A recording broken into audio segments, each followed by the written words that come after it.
I'll get you to show me how to do this. I went right lane help 4, and then it just asked me if I wanted to cycle the lane. Yeah.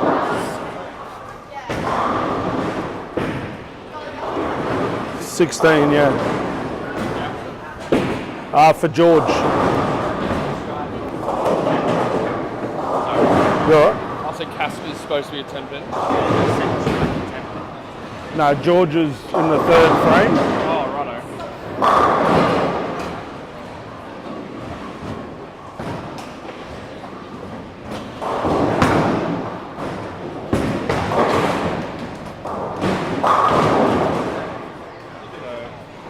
Help. Your life. 4. Let's go. 2. Yep. And then it'll come. So you just gotta go through that. Okay. And then you deselect everything. So 10 pin would just be 0. So you just click through everything. Yep. Hit 0, hit enter, and then just set it. It's pretty easy. Once you get the Yeah, because it didn't give me the option to cycle the lane. Yeah, right. So you change the score first and then...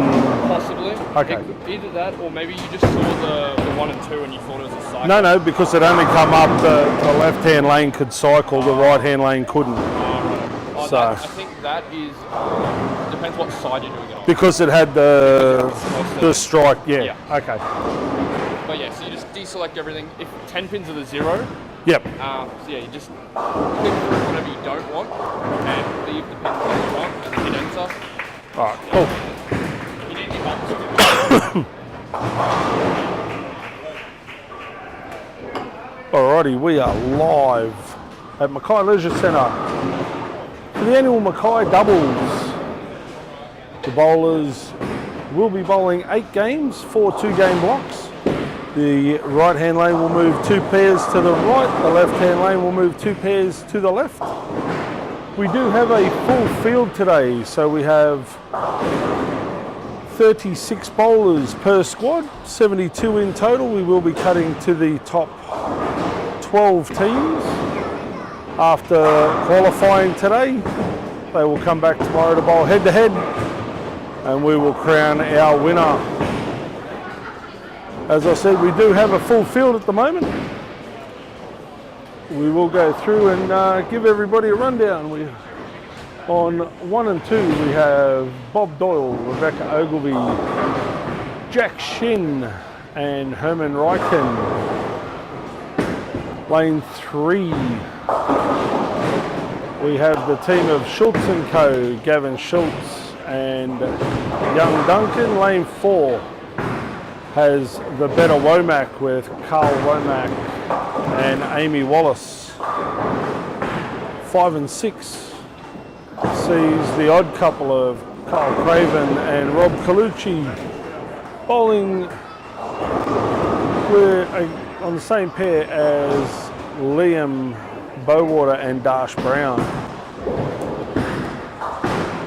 7 and 8 has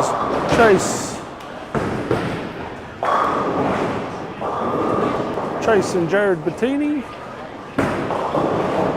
bowling with Mick Fennick and Eddie Post.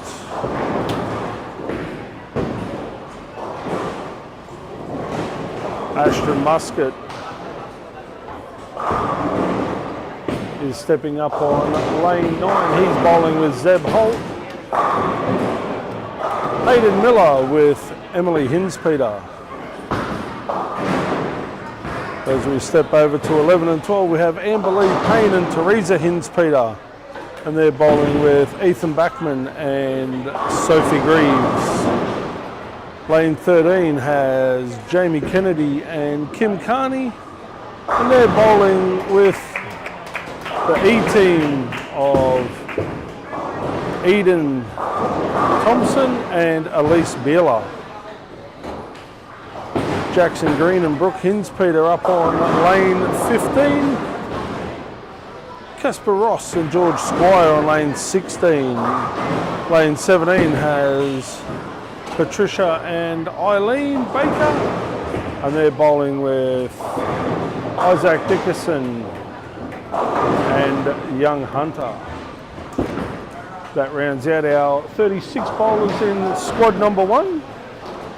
As I said, they will be bowling 8 games, 4 2-game blocks. We do have the unique opportunity of bowling on string pins here at Mackay after a very well constructed revamp of the bowl. So it will be interesting to see the scores on the string pins.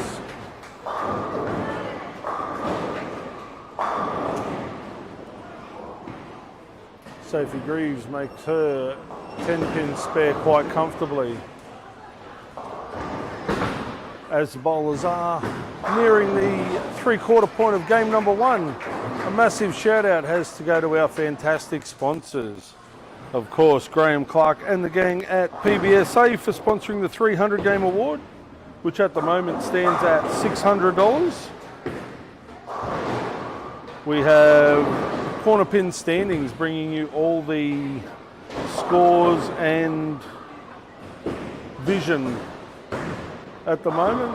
Of course, with our Corner Pin Standings, none of this would be possible, so a massive shout out to them. They are also the host of ANC 25 on the Sunshine Coast, kicking off on the 13th of August. So if you are in the neighbourhood and you want to see some outstanding bowling, head on down to Maroochydore and you will see some of the best in Australia and indeed the world competing over 2 weeks of junior and adult competition.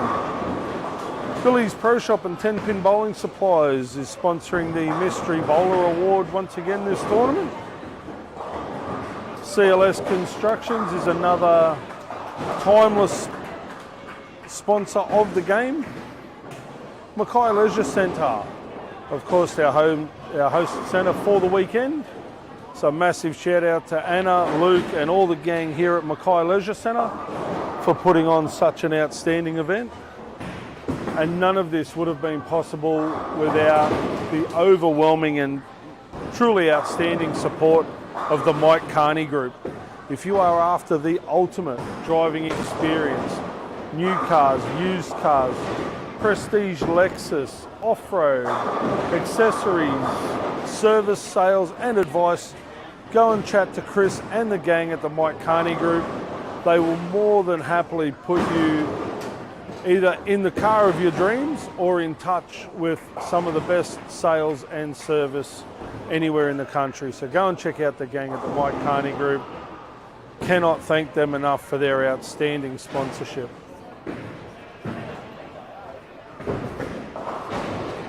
Teresa Hinspeter on lanes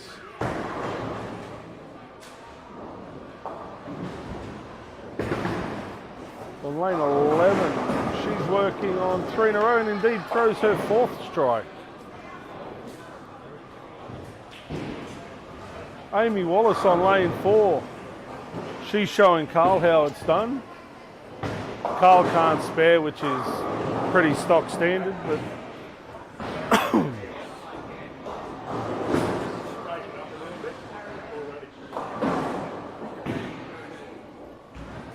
what do you need? Through the ball, I thought I had 10 left. By the time I turn my back, it's a strike up there, but when you press P, it's a flash of the camera, so I don't know whether it was a late. I don't know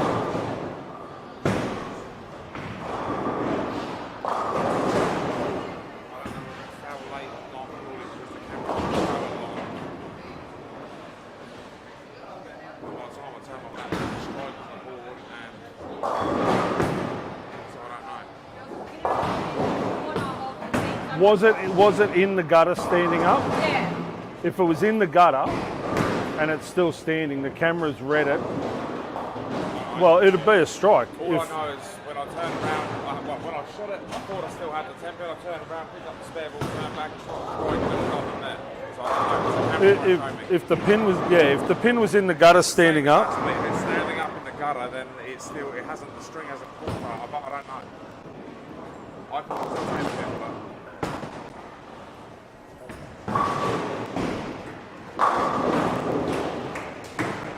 There's the 10 in there, but I'm not sure if the pin in the gutter. I I would say the strike stands. Let me double check with Tyson. Check the live stream. Yeah, stream carry all the time and Hey, Tyson, can we go back on the live stream on lane 4? Carl thinks that he's left the 10 pin. The scores come up as a strike because the 10 pin was standing up in the gutter. That's what we spoke about earlier. It's literally Carl's last frame, so it would have been. It'll be this one here, so just before that.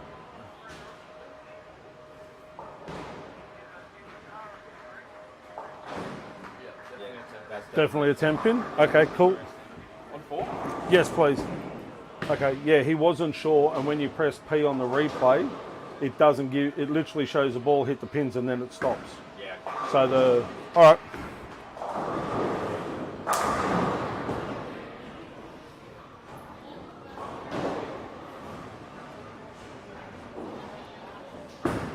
Yeah, we just had a look on the live stream, and it is definitely a 10 pin. So that is strange that the replay doesn't last long enough to actually see. Yeah. As soon as it makes contact. As soon as the ball hits the pins, yeah. I mean, he might have got lucky and thrown his first messenger in 5 years. Like, who'd have known?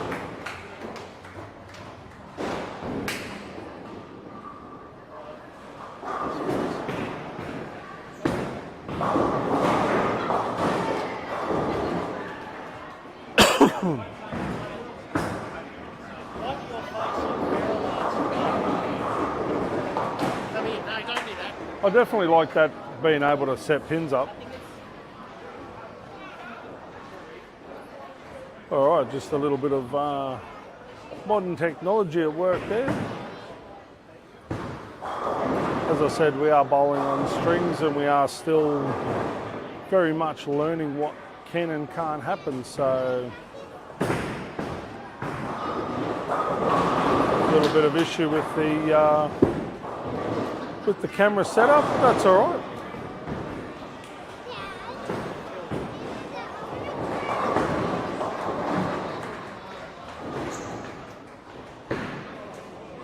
Liam Bowater working on a double as he steps up on lane 6. Amy with a flat 10 on lane 3. Great start for Amy. Liam with 3 in a row. Of course, Amy and Carl have driven up overnight. I don't know. He was just there a minute ago. Yeah, Amy and Carl have driven up overnight. So it is good to see them making a good fist of themselves. 235 for Amy first game. Jack Shin with 3 in a row. Darsh Brown looking to double up to follow his partner.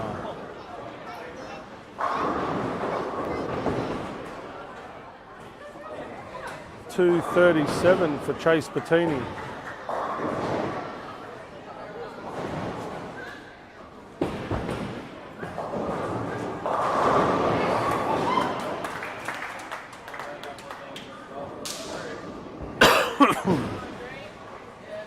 $190 for Zeb Holt. Hayden Miller with a 183.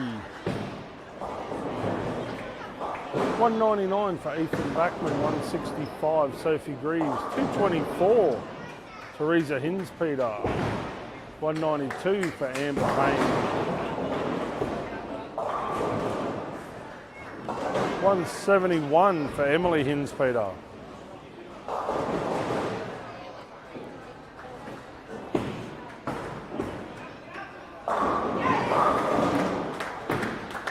Double in the 10th there for young Ashton. He's bowling at a possible 226 pace. 129 for Hunter. 134 for Isaac. 128 for Patricia.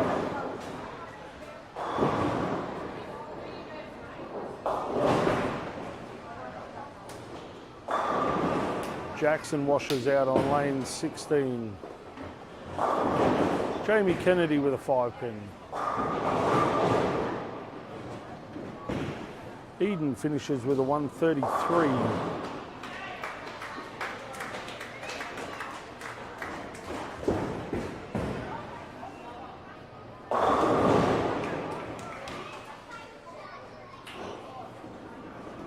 Elise with a pocket 710.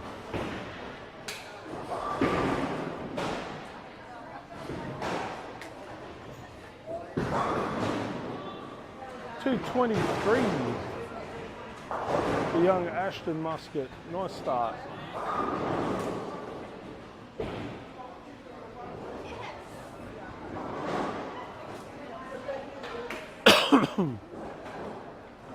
Sophie Greaves starts with a strike. Ethan with a 9 spare.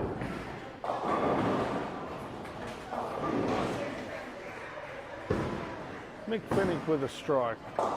Hayden Miller with a 3-4-6-10.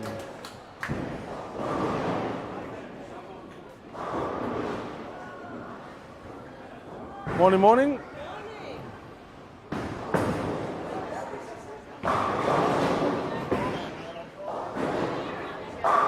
Liam Bowater with a 194.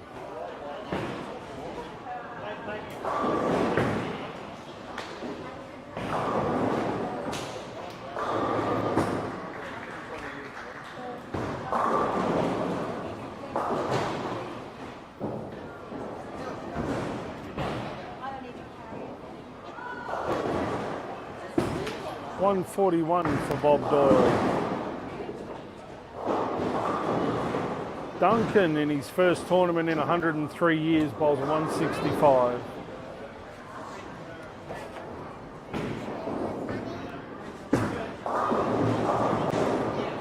Oh, Jack Shin with a 3-1 in the 10th frame. That's almost Tyson Jones-esque for 196. Not as bad as 5 in a row gutter. Or was it 5 in a row 3 count or something, wasn't it?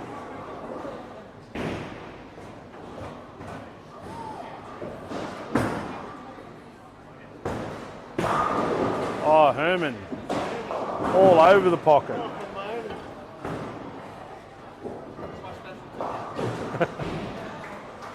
You just need to bowl 9 frames a game. Don't worry about the 10th frame.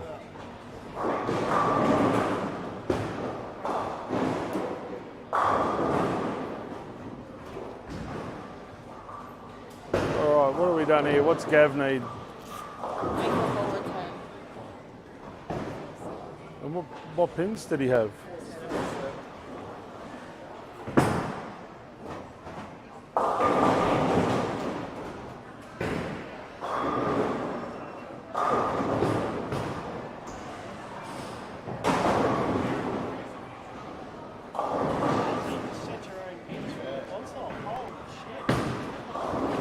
Hit the 1.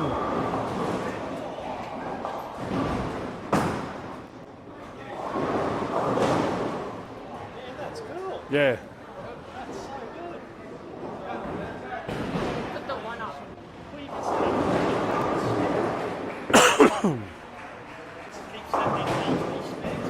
Mate, it's a long way for you to come to practice, so.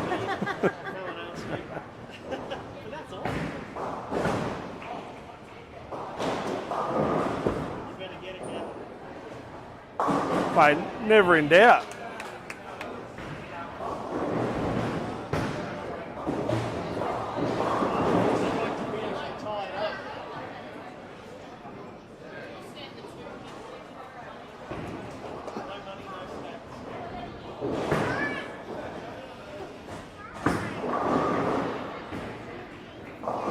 Bob Doyle rolls one up wide, leaves a 3-5-6. Liam Bowater seemed to find something late in that game. Him and Dash with a pair of 194s. Liam goes way through the nose. Leaves a 3-6-10. That was a good break.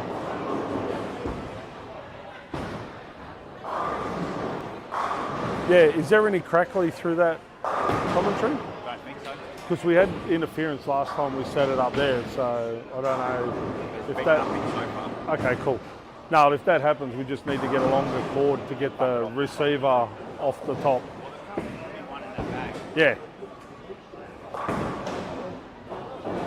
Emily Hinspeter with 2 opens.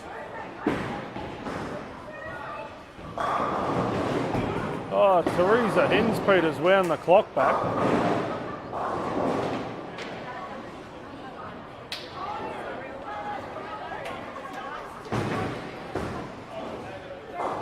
Ethan Backman with a 9 miss. Hopefully Sophie can carry in this game.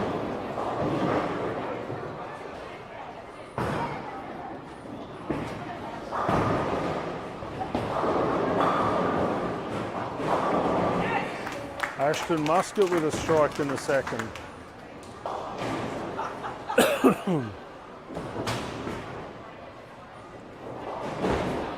Ooh, Sophie got a bit slow. Got a little bit of the old string carry on that 7 pin, I think.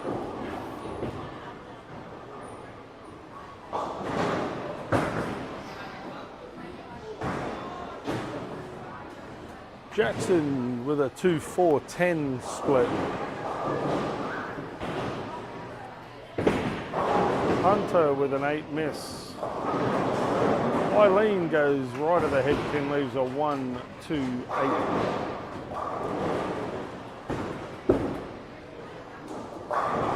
Isaac Dickerson with a 4 pin. Kim Carney goes light, leaves a 1-2-8-10.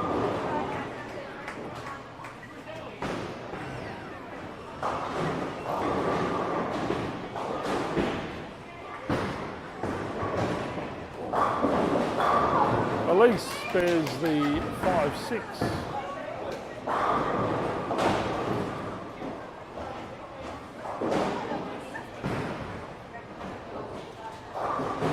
Brookings Peter goes a little light, leaves a 2-5-7. Amber Payne trips a 10 late. Kim Carney can't quite make her washout spare. Ethan Backman with an 8 spare.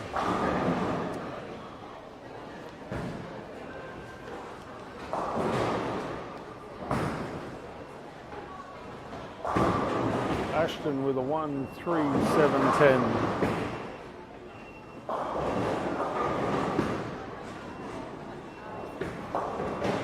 Takes a 1-3.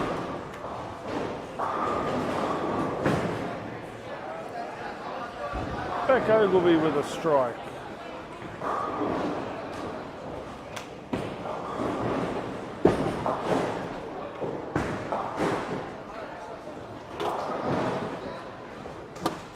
What's that, a brekkie pizza? Sure. Jesus.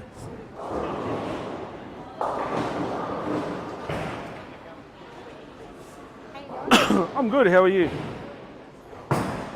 What's the old boy doing? Oh, Gav Schultz has turned up with a nice messenger for the 2 pin. Let's see what the local legend can do here, Mr. Colucci. Oh, can't quite get that string to wrap around the 10.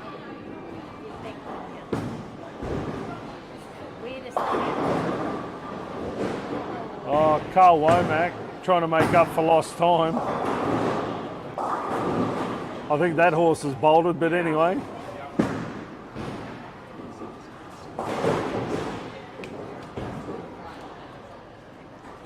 Can't, Rob, I thought you would have had a bit of local knowledge how to wrap that string around the top of the 10. You'd be surprised how many string spares you get. You wait and see. Oh, look, we saw it at Atherton. Some splints, especially with quick bowlers. Right? Yeah, like you got 1, 2, 4, 10, something like that, you know, you get one side. Yeah. The next thing you see, like a pin, the string goes over and pulls it out. Yep. All part of the game. You can only play the hand you dealt. And if you can spare a 7-10 by not going anywhere near either pin, then you know what? Let's have at it. They are different. You get some, there is some. I mean, look, it's like anything. Like, yes, you take the piss out of string pins now. In 5 years' time, once they've ironed, like all the, yeah, but once they've ironed all the, or fine-tuned all the bugs out of it, it'll be just like bowling on free falls. To be honest, it's not that bad. There's some advantages to it. So there's the same advantages for everyone. Yeah. And I don't think you're ever going to get away from that. I just think on strings, the sparing advantage is the higher speed players. Well, the split conversions favour the higher speed players at the moment. But as I said, once they iron those little kinks out, It's just something before. Is that all the logic that we had us old timers. Yep. All the logic we had about the pins and the action is gone. I mean, look, This is the thing. I bowled at Castle Hill when they first put in strings at Castle Hill, and everybody said they would never last, that it was a gimmick. And when you look at what the fall was like there, and then you look at what it is today, it's like apples and oranges. Like there's just no comparison. And in 5 years' time, we're going to be looking at the carry from today and go. So look. You know, when Rob first said about it doesn't make any sense. Yeah. That can't work. Yeah. Not possibly. And look, When you see it happen, the it's explaining the different ways that well, of course that's what it does. the first lot of strings was exactly the gimmick that it was what it was preconceived to be. It was Flintstone stuff. yeah, it was clunky. Like it was laughable. And that's what I was thinking. Friggin' Flintstones. But I mean, look, we've had 300s bowled on strings now, and when you talk to the people that have seen it happen, they're like, look, strings or free falls, it was a 300. You know what I mean? Like it was going to be. And as I said, there's been a few. We saw it at Atherton when we had the tournament there last year, and some of the split conversions you had to have a laugh, but at the same time, everybody had the same surface. So at the end of the day, yes, slight advantage for those obviously that can put a bit more pace in, because obviously you've got momentum Yep. moving around. But outside of that, it's everybody's on. It's the same thing. but from what I've heard, they've like the manufacturers in conjunction with the bowling centre proprietors are starting to tweak those abnormalities. The strings are slightly shorter, there's a little more tension on the strings, just little tweaks to make it, I guess, better for the game. Like you, 300 is the 300 recognised. yeah, Yeah. yeah, Obviously, as long as the lanes are sanctioned and all that. that's right. But same rules apply. Yeah, yeah, yeah. It's just interesting to watch. As I said, I came out, I hadn't been out since they put them in here, and I hadn't been out. And I saw them for the first time a couple weeks ago. I was just mesmerised watching the strings do their thing. It was like, As I said, when they first put them into Castle Hill, the strings were hanging down. It was ugly. Now, if you didn't know there was strings there, you wouldn't know. but I also understand the benefit there is Oh, benefit to the running course. Oh God, yeah. I mean, you're Yeah. still going to have someone who can run down the back and fetch a ball. Well, that's what Luke's doing. Like Luke's doing both the front end and the back end, Yeah. and So you got to take one person Yep. and like you walk into any free fall centre and there's 2 full walls of tools. You walk into a string pin centre and there's 3 spanners, a screwdriver, and a Allen key. Like, oh yeah, from a business point of view, from a business point of view, strings are definitely the way to go. Like certainly sounds like it. From the what- running cost, the parts cost, everything. It's just Do you have much to do with Batesy and Kawarcha? no, not much. I wonder what his rationale was. Think when he did what he did at Kawarcha, which was not strings, but he went a different way. He went. From what I understand, he went strings in one lot. And if anybody's out there that's listening to this that can give us like exactly what's going on, please send me a message. But from what I understand, He went from free falls to strings and then went back to free falls. Is that correct? Batesy. Basically stayed with plans to go to strings. He never did. Oh, didn't he put strings in that top center with a laser tag and that work? He has strings in his 4 laser tag room. Yeah. There's still strings in there now. Oh, okay. Oh, is that That's just the little entertainment one. Yeah, But what did he do? He upgraded Is that his strings free as well? fall machines, didn't he? Upgraded Yeah, to the GX. to the GX10s, yeah. Because I knew he had a lot of trouble doing that, and I went, oh, everybody going to strings. Is there a reason why he stayed with Which again is interesting because now they're starting to bring free fall machines as, I guess, maintenance friendly as strings. So it's going to be interesting to see. His main reason, I believe, is he was planning on changing to strings when he made the decision to change. At the last minute, he decided to stay with free fall just because of the amount of nationally ranked tournaments he holds in that centre.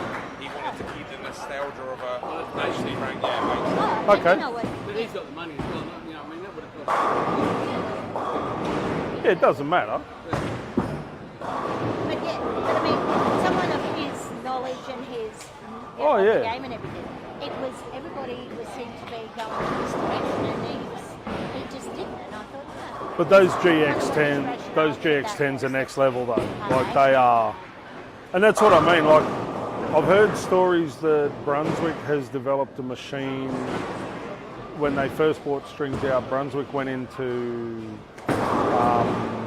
like a lot of research and development, and they made a machine that is almost as cost effective to run as a string, but it's a standard free fall machine. So, I mean, That Bates is a pretty oh look, savvy man. Bates is a switched on cookie, like whether you like, That's why I was sort of like, oh, everybody else seems to be moving yeah, this I mean, love him or hate him, Batesy's got a very good product, direction. I and yeah.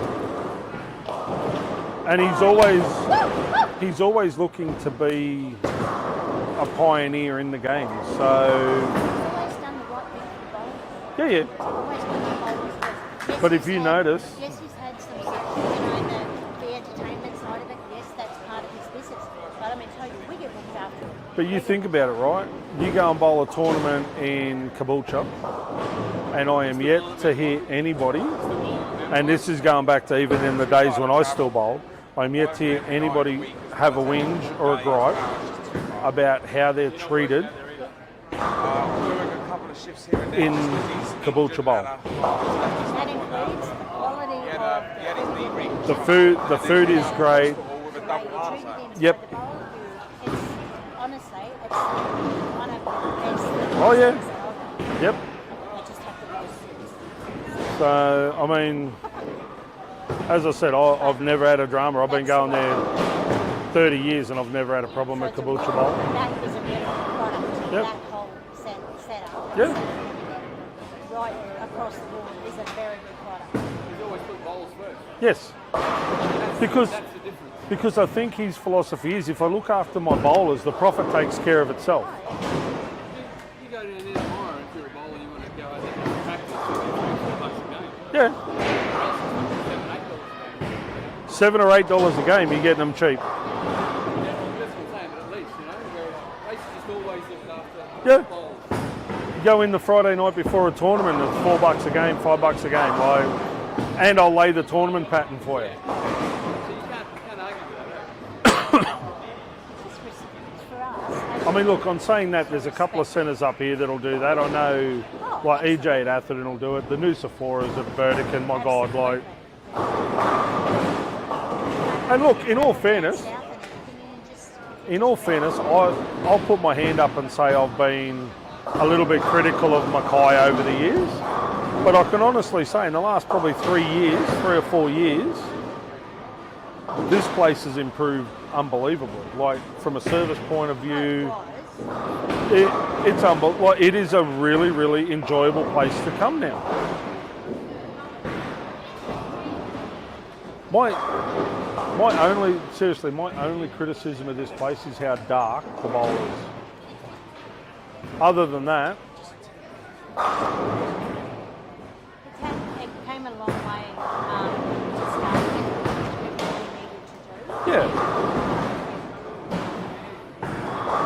But I think it's one of the few multi-sport centres where everything works well. Like you've got the roller skating rink, and they really don't sort of clash or have any detriment to the bowling side of it. The food here is improved out of sight. Mate, I can remember coming in here when I first moved to North Queensland. You wouldn't buy a hot dog. Oh, nah, seriously. They used to do, many years ago, we used to come out and do a chicken senton salad. Yep. We used to come out and have that dinner. We would come out and all four of us would have dinner here Yeah. before we bowled Thursday night. You know, it was, Good way. yeah, and it wasn't expensive and it was a good deal. A bit like they do down at Mount Warren Park. We used to Yeah. do the same on a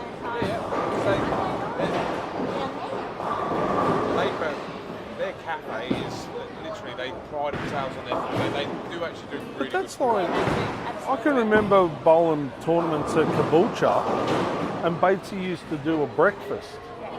That I think it was $16 for a big breakfast, and you got like bacon, eggs, sausage, toast, tomato, and a coffee for $16. Like, Their pizzas are amazing. yeah, pizzas here are good. Pizzas here are real good. The pizzas are amazing. They do these chicken chops. But that's one thing we found. One thing we found with the MCMs, all the centres we go to have now, I mean, as I said, Atherton and Burdekin have always done it. But the centres we go to now are putting, for want of a better phrase, putting the bowlers first. And I think from, like, if you spoke to any of the bowlers, and I mean, you go most places with Rob, you look forward to going. Like 5 or 6 years ago, you go, you know what, I am not walking into that hole. And now it's like, But look, in all honesty, if they can give their bowlers a good experience, but they can also give them good food, it's good business, because then that way you know people are going to turn up. yeah, who are going to have but food. your spectators are just as important as your Yeah, bowlers. exactly right. Because they're the ones, Spend $50, $50, at least. $70 over a But I- weekend. Yeah, that's money you weren't planning on. but I think the thinking now is, if I look after the bowlers and their supporters, they're going to want to keep coming back. Right? And even Rockhampton, like, they've had us the last 2 years. The first year was, I won't say hit and miss, but the first year they were a little bit unprepared for the size of the tournament. We go back last year and it was like two completely different bowling centres, and it was brilliant. So, and now, we were actually talking about it last night at dinner, we're now hiring a bus from Cairns to bring people down to Rockhampton for the Rocky tournament. Yeah. Because more, October? November, I think. Because more and more people want to come down. Oh yeah, first weekend in November. So yeah, we've gone from 2 carloads to now possibly 24-seater busload in 2 years. Yeah, first and second of November. And I mean, you've only got to look. This is another classic. Right? How many tournaments can say you've got 18 full lanes of doubles for 2 full squads? Like, so yeah, I think now bowling, especially here in the north, I think bowling's now starting to track in the right direction. And that's a good thing. And I do take my hat off to the proprietors for putting their hand up and taking that risk of making that change. A lot of people are, well, I'm still making coin. Now they've realised, well, hang on, if we back this, we're going to make a lot more. So, Yeah, that's right. It makes good business Yep. sense. yeah, 100%. That's the argument This whole model makes brilliant business. Yeah. Let's be honest, take a look at the whole sport now. There's not enough people involved in the sport to have enough knowledgeable mechanics anymore, especially when major breakdowns, and then you're always relying on that one person who never seems to get a breather from it. And even that, they're still struggling to get the class they need. But there's no draw card to wanting to work down the back. I remember when I was a kid, I dreamt about working in a bowl as my first job, and then that was my first job, was working down the back end of Leichhardt Bowling Centre, and then I went to Rockdale, and then I went to Bankstown. Now the young kids, all they want to do is they want to come in, throw their games, and walk out. There's no. But then And when I you look. look at it from that perspective, then this makes that even a bigger I still. bonus for the business owners. I still think the best thing that TBA ever did was hand corner pin standings their ranked events. They've realised that they don't have the expertise and drive to promote it, so give it to those that are. And I know that sounds like I'm criticising TBA, and to a certain extent I probably am, but you know what?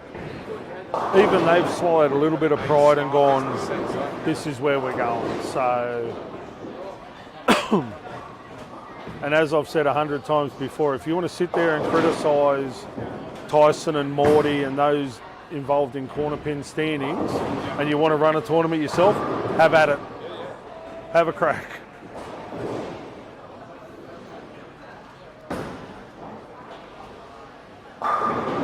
Oh, back with a 193, showing Bobby how it's done.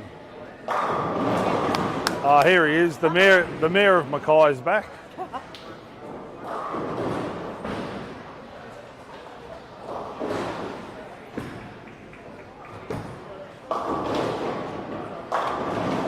Is this classified as Mackay or Paget down this far?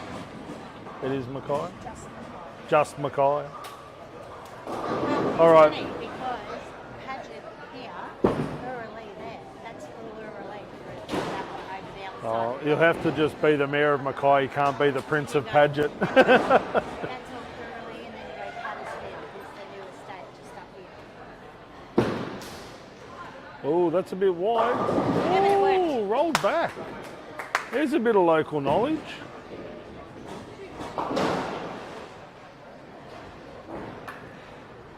So what's that make it, Carl? 1-1. I still think she's got you by 40 though.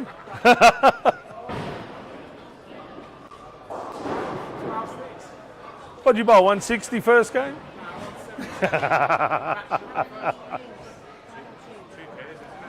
Two pairs.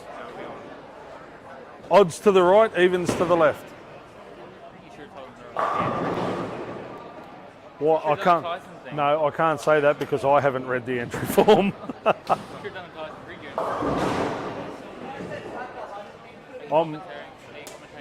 Yeah. Do you want CLS to commentate? I did both of them. No. No, I had issues at CLS. Sorry, you actually sorry. 221 for Dash, 210 for Liam. Chase is showing the old man how it's done. He goes, Steve. He goes, oh, my back's sore. And he did his back like a couple of weeks ago. He's been having physio. I'm like, oh no, do you need something? He goes, no, from Curry and Dad. Oh! You cheeky little shit. I did that to Carl. I walked up because Amy went off her head in the first game, and I walked up. I said to Carl, I said, show me your hands. He pulls his hands out. Felt them. I said, oh yeah, they're nice and soft. He goes, what do you mean? I said, well, she's going to need a massage carrying you all day. Ask Chase if he's got soft hands. I know, where's...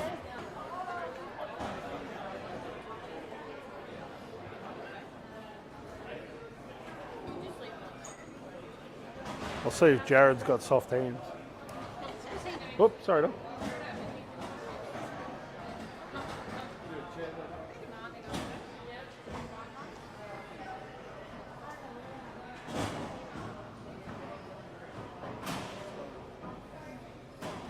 Hey Jared, you got nice soft hands?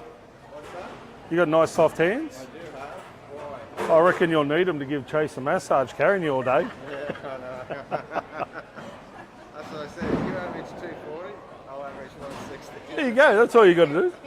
Oh, that's only He goes, what we oh, got my to back's do. a bit sore. And I went, oh no, do you need like a knee punch or something? He goes,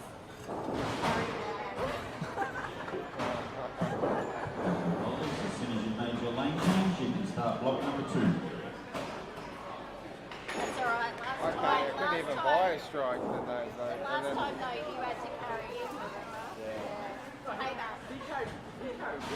I know, that's what I said. It's good when the tables turn though. Trust me, from a parent's point of view, it's not good. My son used to do that all the time.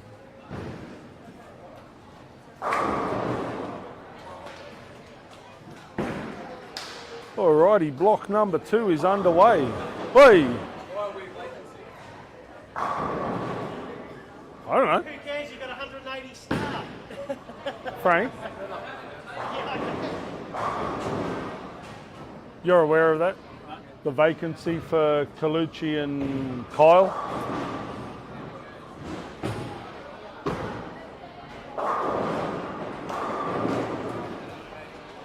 Oh, here we go. Amy's off again. Is there anything this woman can't do? Yeah, but when you throw 10 strikes a game, you don't have to spare.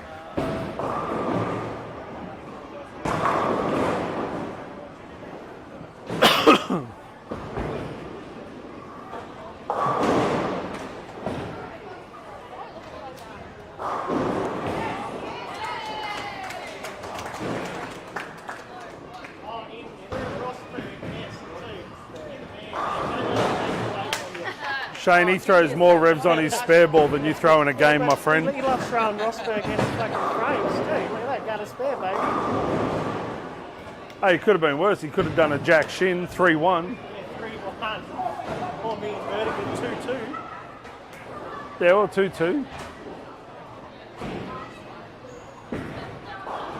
All right, we'll sit here and we'll watch young Sophie Greaves.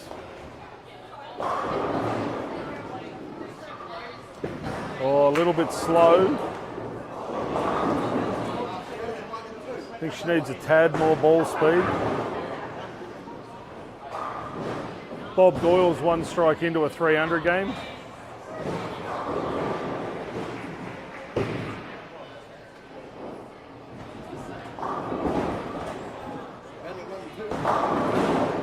Oh, Gav showing his son-in-law how it's done.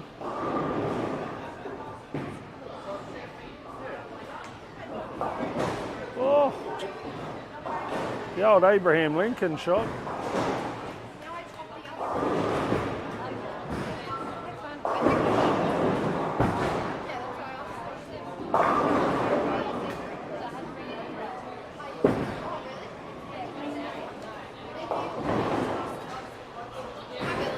How are you? I'm good. How are you? Oh, look, I am just living the dream. Your hairstyle looks great. It'll be bald again if it doesn't start growing any quicker.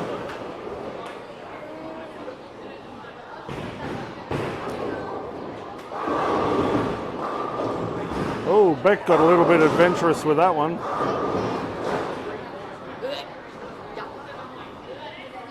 You know you don't need to make a ball speed if you've got a ball change if you've got ball speed. You don't need to make a ball change if you've got ball speed. No, you don't. And I don't know why. Put your big girl pants on and throw the ball.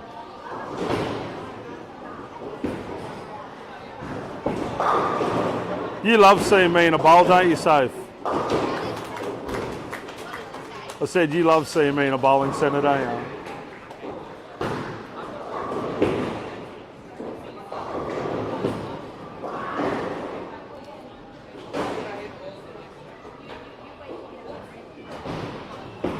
Some nice high scores to start.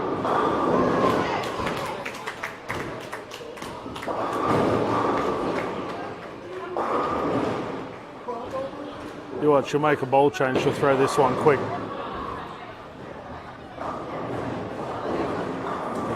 Hey? That sounds like a you problem, not a me problem.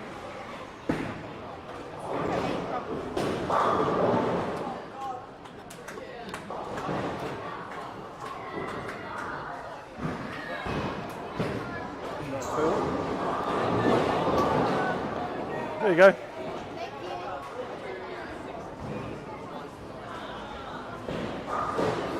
God, what'd your last ball driller die off?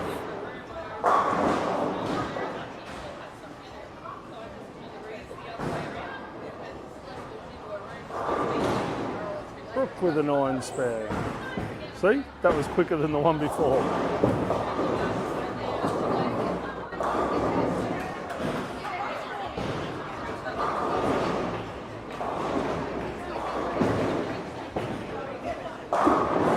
Oh, Zeb jams a 7.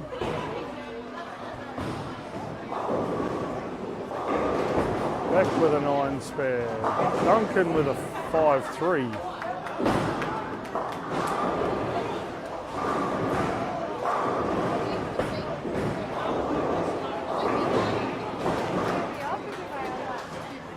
Humour me. Next shot on lane 16, go 3 and 2 left. 3 with your feet, 2 with your target. Same ball speed. Yeah? Yeah.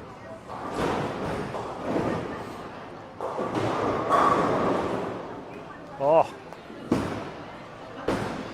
Someone forgot to pay the power bill.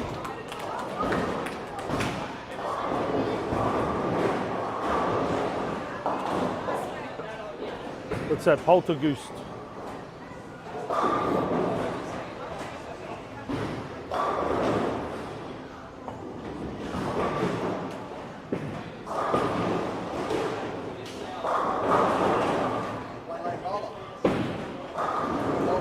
That's a good look. That's a good look. At least you got the bloody thing down the lane.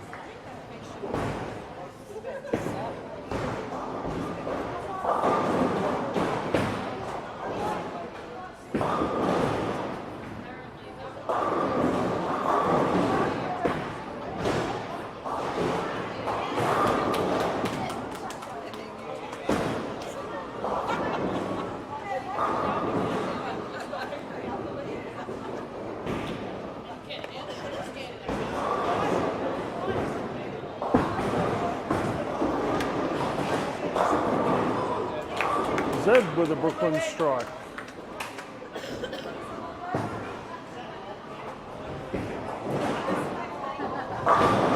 Oh, Ethan rings the 10. That first shot was a great shot. No, it wasn't. You got the ball down the lane. I haven't seen you hit the right-hand side of the head pin since halfway through the first game. Seriously, you've got to keep chasing the oil.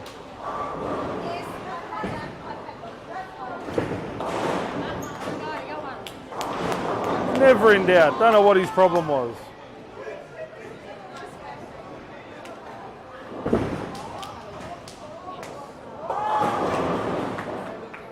If she goes way right on this shot, she needs to go back to the other ball.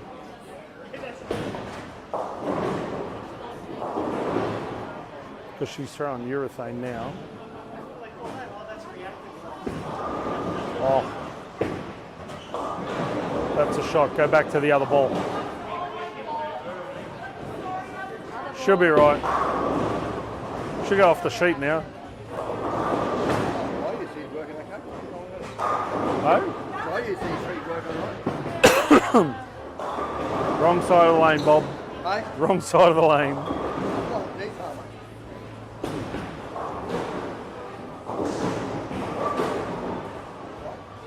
Yep, throw that ball away.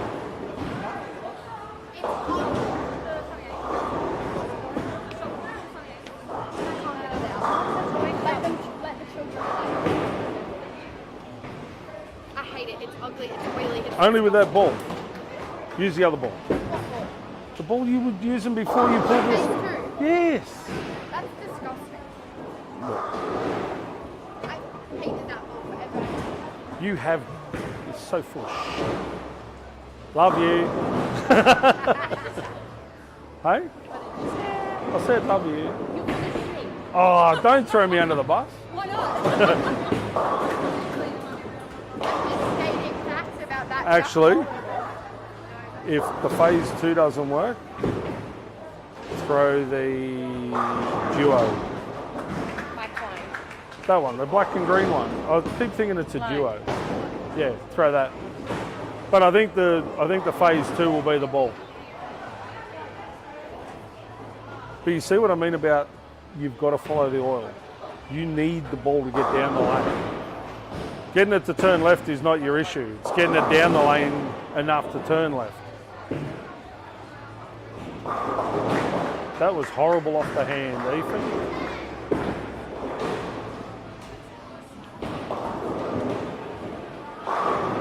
Well, we're glad Bob can strike because he can't spare. I said we're glad you can strike because you can't spare. Oh, that's a bit harsh. I only missed by a mark. Might as well have missed by half a lane. I know. Sometimes I do. Oh.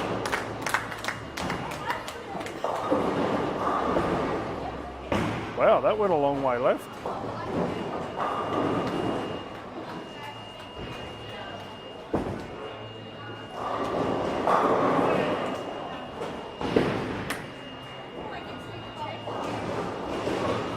Definitely the clone, I think. Shall I go get it? Yeah.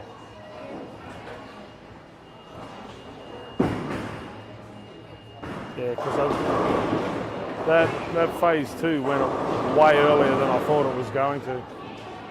Well, it didn't go earlier, it just went a lot harder than I thought it was going to.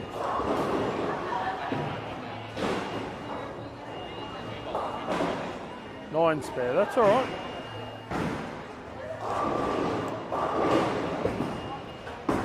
Now, are you comfortable throwing your clone? Yes. Okay, then yes, go grab it. Do you want to take that one back? Throw it out. Not throw it out. She likes that ball. She just, Take that. you do not. I haven't thrown that in over 12 months. Probably since Ashmore last year. Correct. You just don't like it because it doesn't turn half the lane. There we go. Now we'll be in the pocket.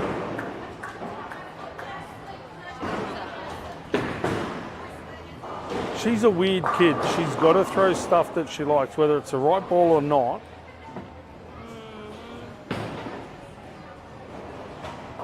Hey, Bobby with a spare. You're the man. Oh, Ashton goes a little high, leaves a 2-4-7. Elise goes high for a 4-pin. I reckon if Sophie throws this like she threw the last one, flush pocket shot for a strike. Roll up. There's the call of the day right there.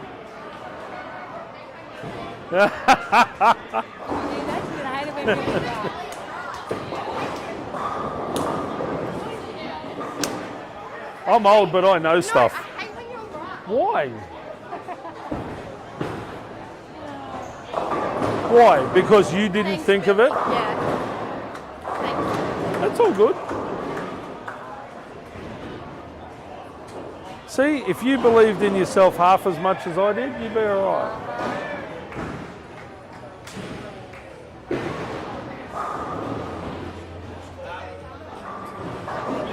Oh, yeah. Commentator. Mr. Carl Womack just missed a 5-pin. Oh, Carl Womack with a missed 5.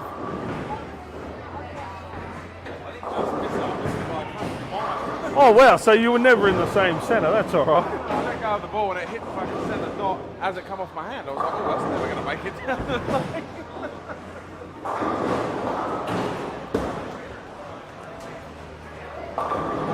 Mind you, I think Bryson people... stood here and watched it because on the strike shot, the actual 5-pin got hit and then hit again and stood back up and he went, Oh, yes, yeah. what a good time to stand there. So I was like, oh, I shouldn't have been there in the first Yeah, well, that's...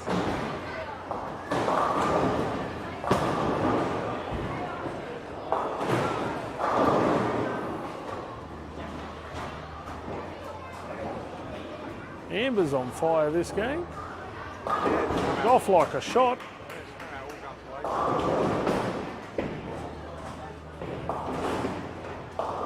Oh, Amy, what's that? Wow, that was more good luck than good management. Tell you what, lucky they didn't wash that pin last night. Jeez.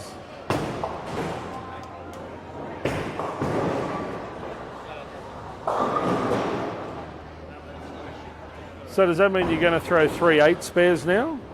Well, you've gone 3 strikes, 3 9s. I could do anything. Wow.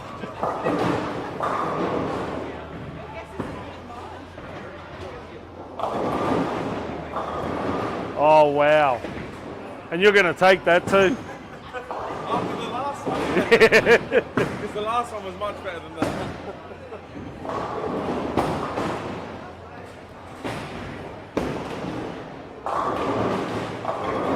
Oh, Teresa.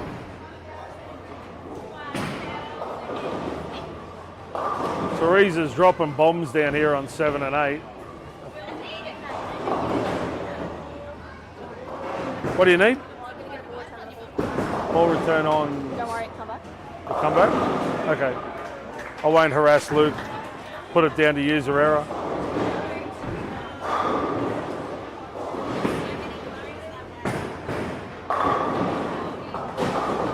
Oh, Miller lights off.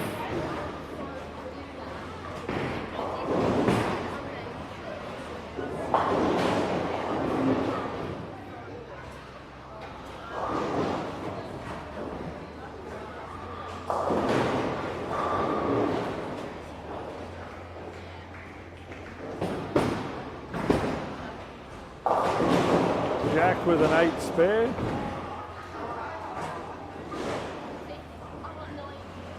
Young Hato, what's going on, lad? I need my first game ready. Need your first game.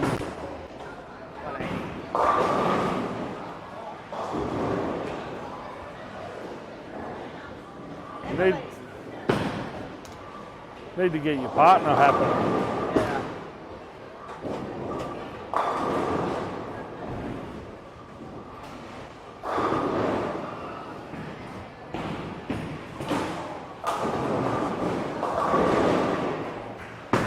The mullet is flowing.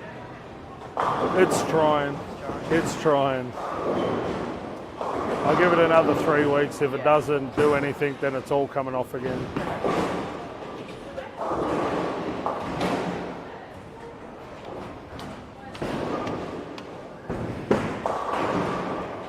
Oh, Herman. Hayden, cut Beverly on the side.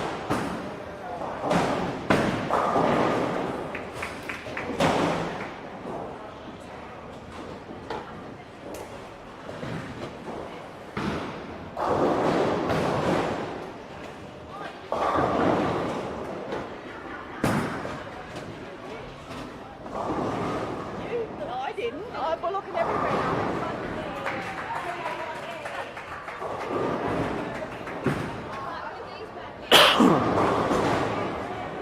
Amy with an 8 spare.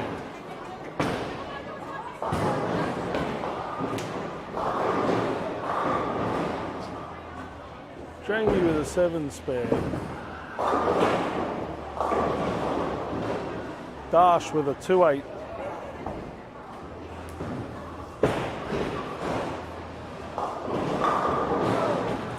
Mick with a double.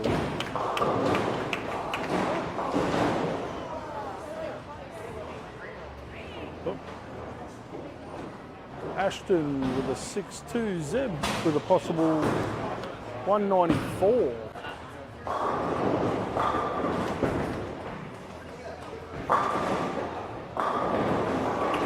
Bob spared twice while I've watched him.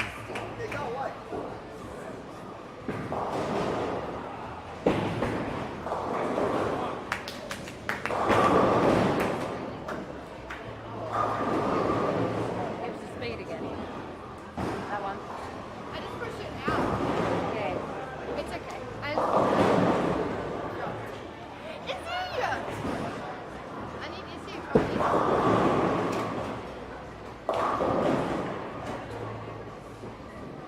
You dodged a small bullet. Yeah, since Why is that?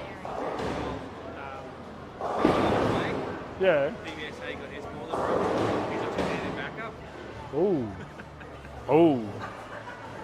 Yeah, that's different. Look at she looks like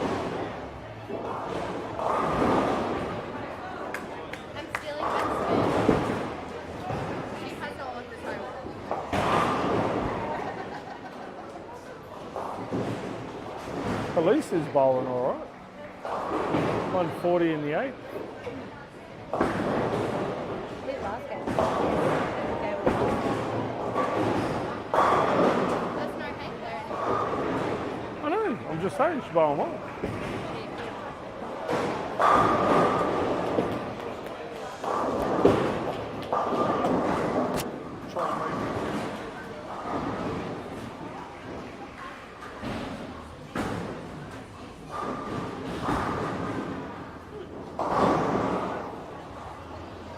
Don't push it.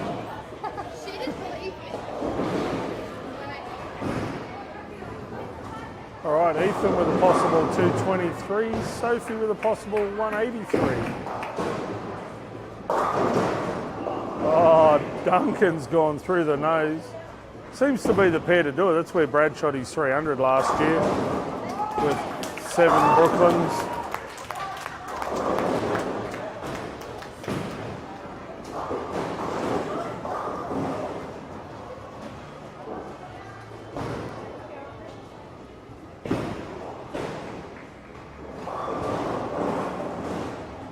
Oh, Bob with the 3 count.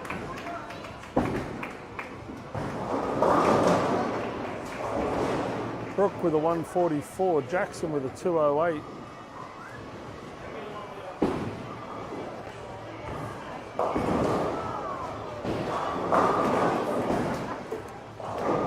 Guys, like, what do you tell you, June? Haven't said that yet. Eden with a 165. Becca Ogilvy with a strike.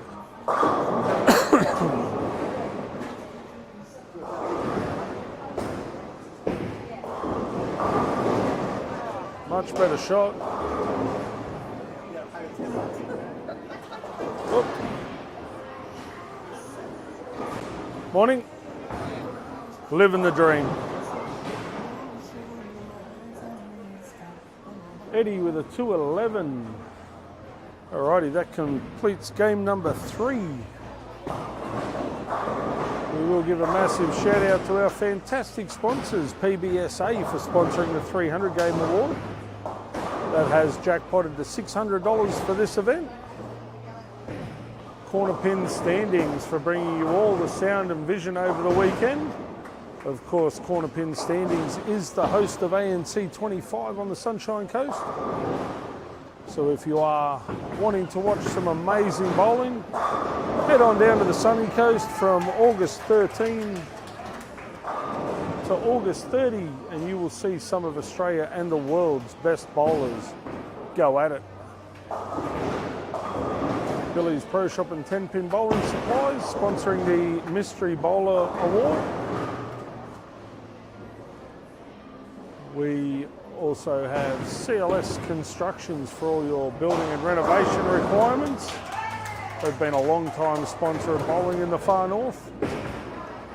Mackay Leisure Centre for hosting the event. The bowlers are more and more eager each year to come up and have a role in the doubles. We do have 2 full squads today, so 72 bowlers over the next 4 or 5 hours. And of course the fantastic people at the Mike Carney Group. If you are after the ultimate driving experience, go and have a chat to Chris and the gang at the Mike Carney Group. SJ, Izabe, what's going on? Tret, what's happening?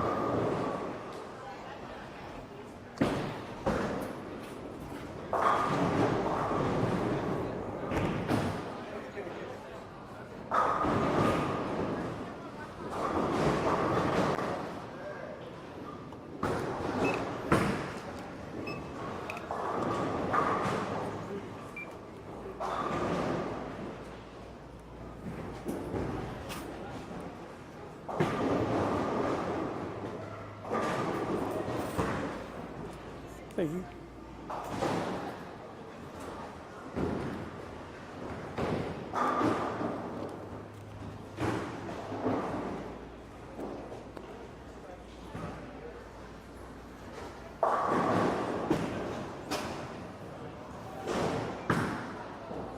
Hayden Miller with an 8 miss.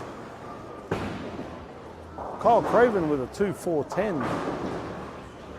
Kim Carney with an 8 spare.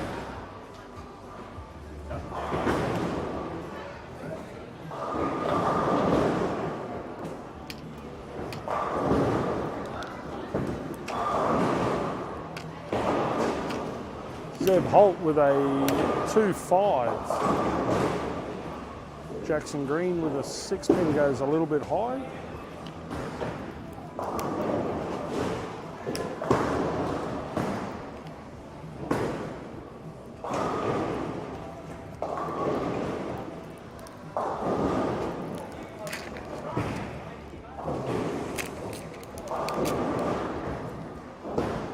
Kim Carney with a 171. Jamie Kennedy with a 175.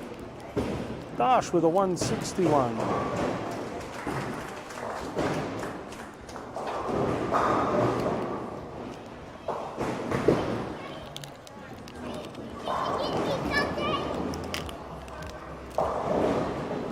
Fuck, I'm going broke, eh?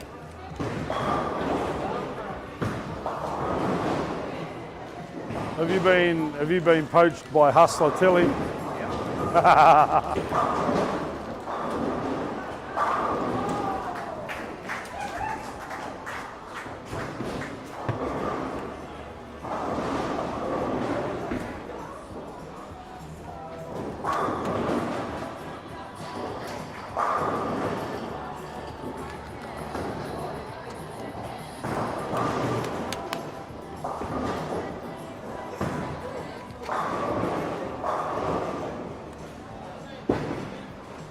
Liam with an 8 spare.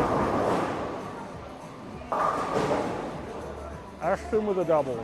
Ethan with a double.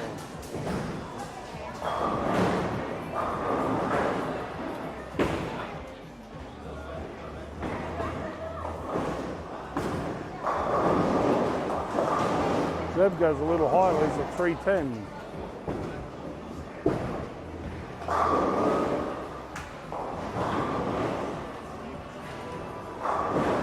Duncan 7 spare. Gavin Schultz with a strike.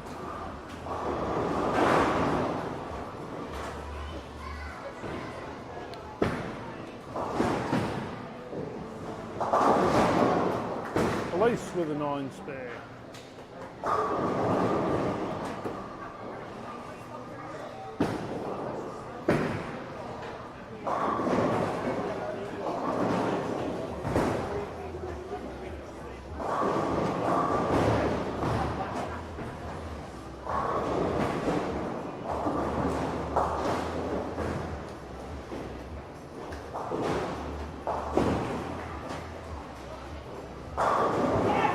Ashton with 3 in a row.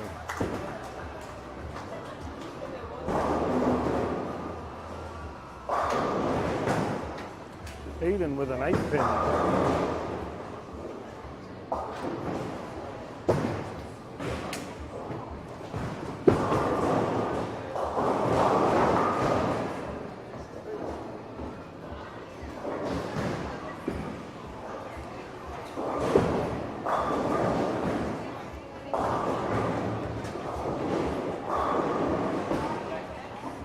Sophie with a strike. Ooh, Eden with a 9 miss.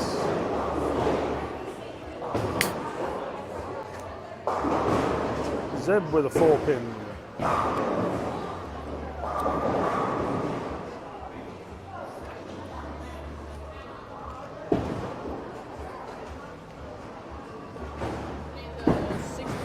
Four pin.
That's so much easier than the old way.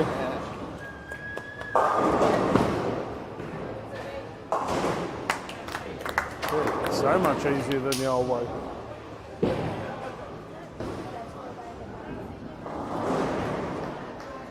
Lenny with a 2-8.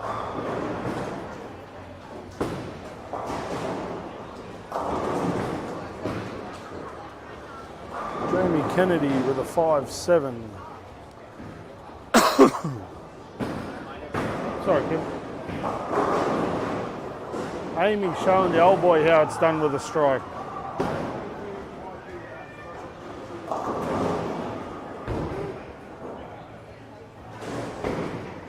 Is that your one? Already done it.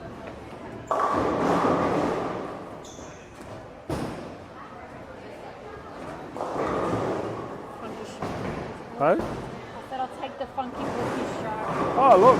Up there, it's the greatest shot you've thrown. Yeah, see, that's boring. Anybody can do that. Look, sorry. What's going on? Haydo with a strike. We won't talk about his first frame.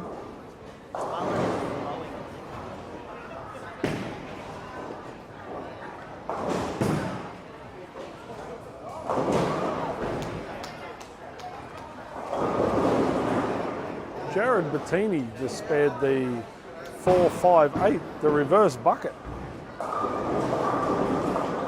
Casper with a 3-10. Emily Hinspeter's going to spare the Greek church. I can feel it. She's going to get her a bit of aggression. She's going to get her ball speed up to 20 kilometres an hour. And she's going to make this spare. I can feel it.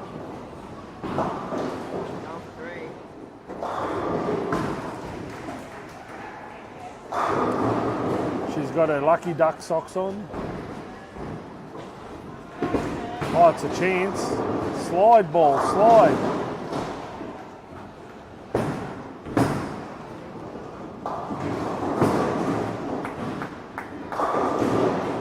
I had confidence in you, Em. I thought you were going to make that spare.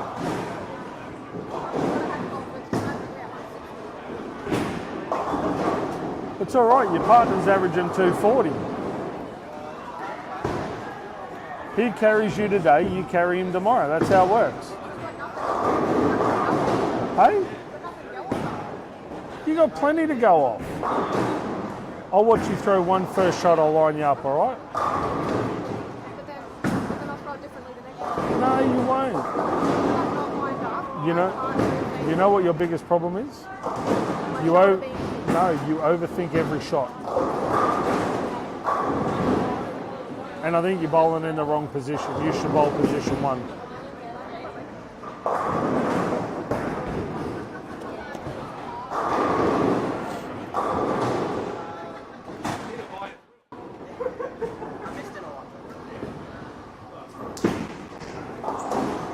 No substitute for rev rate, mate.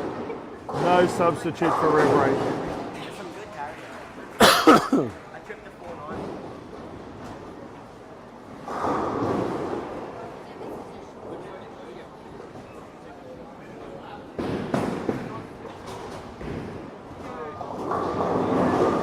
Oh, Emily.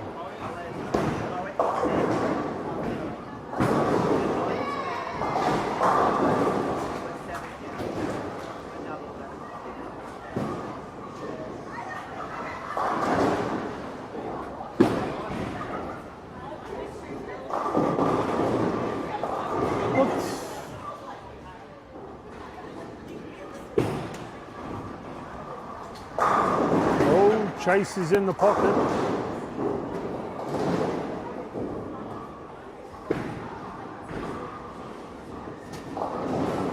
Oh, nice spare there by Emily.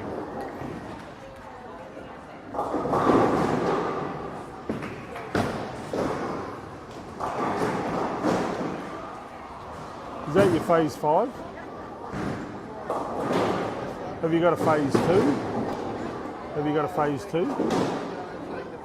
What's your next ball up from that? Huh? I just think I think the phase 5 is just not going to react enough. You want something that's going to bite the back end a little bit harder. Why do you think it's on the back end? No.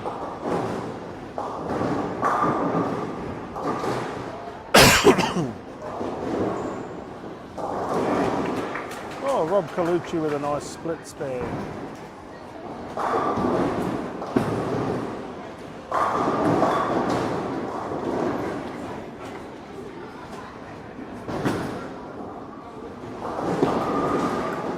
That was absolutely horrendous by Hayden Miller. Absolute rubbish. Oh, Amy's tightening the screws on young Carl. Trying to make up for my last one. Don't tell me he's up 2-1. Yeah, that was a bit wide. Somewhat agricultural. What'd you buy last game? 56. Oh, that's not cool.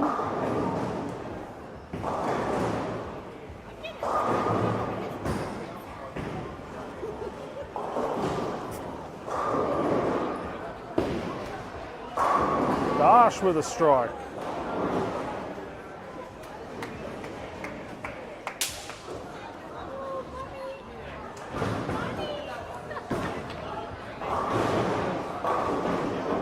Jamie with a spare.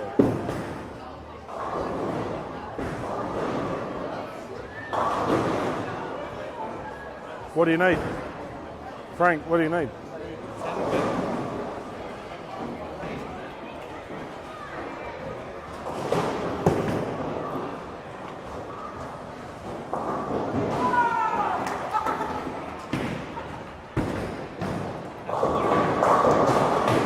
So what do you need? Just a 3.9? Yeah, just get.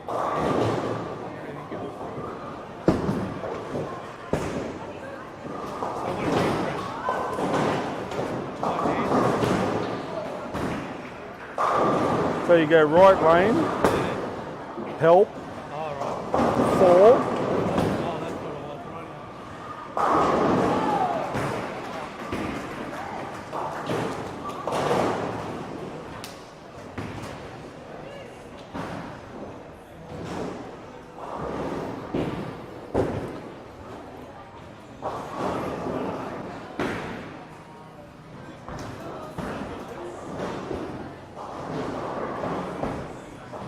Colucci with an 8-1.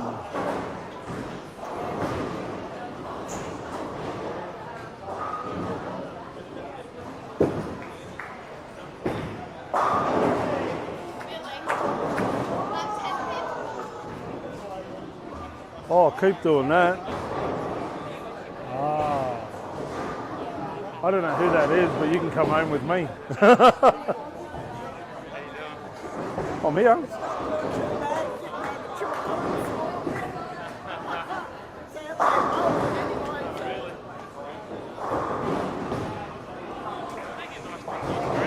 Hey? Yeah.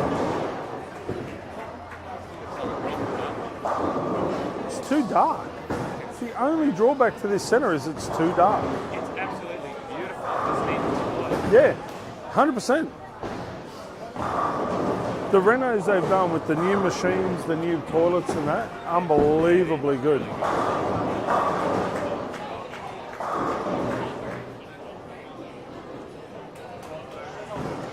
So,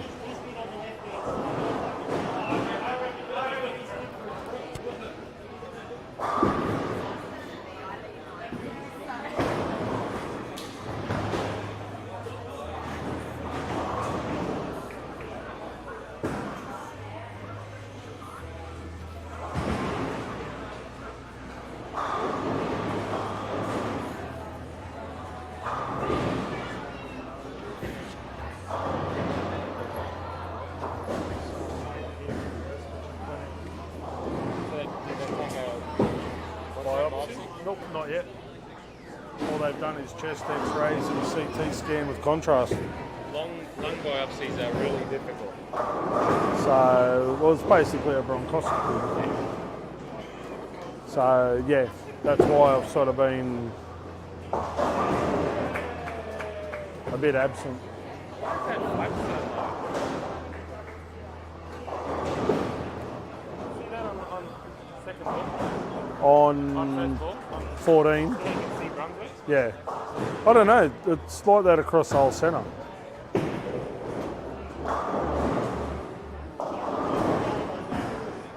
Drilled that identity for that young kid, drilled that identity for that break. Who is he? Just a young kid, he plays soccer for, what's that, Edmonton Comets. Oh, yeah. He was watching it, he went bowling over Easter, fell in love with the sport. Started late. Once the soccer season starts, because he plays soccer on a Saturday morning. But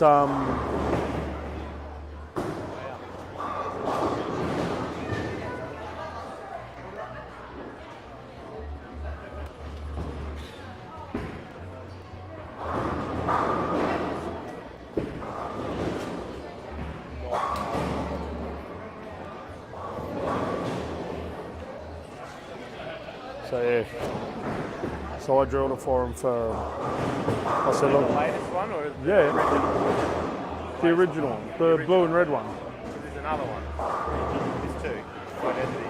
The green one and the red one. No, this is the red one, the blue and red swirly one. Yeah, 400, because apparently it was one of the last two in the world. Never charged over $400 for a ball. That's what I said to her. I said, I can't remember the last time I ever charged. I said, not even hammers are that deal. I paid at $650 for the first proactive ball that hit the market by John Wilk, and then I went to Townsville and they said, oh, we could have done that for $390. You remember John Wilk? Yeah, vaguely. Awesome. But $1 he ever made. but I said to her, I said, look, if you need any other gear, I said, either give me a ring or give EJ a ring. I said, Oh no, he can deal with you. He's down there, man. It's yeah, I said, look, well, apparently they got your number through somebody Tina. from soccer. Tina and Kevin. You know Kevin Dillon? Remember Kevin Dillon and Tina Gates? Tina Dillon now, because they bowled juniors with me. They're Okay. my best friends. Are they involved in soccer down there? Yeah, they're heavily involved. Oh, okay. Tina's his coach. Oh, okay. So she said, oh, can you drill up a ball for this young fella? And I said, oh, where is he? And I said, he's in, oh, you saw the text message. Yeah. Oh, he sends me a message last night. He goes, oh, the ball won't go straight and it won't. Won't go straight. Oh, what do you say? The ball won't. That's an awesome bloody complaint. The ball won't go straight. Hey Bill, it's Braith. I'm using my new ball. It's not hooking or carrying down the lane. I said, hey, just remember to stay up the back of the ball because he releases. I said, so he sends me a video.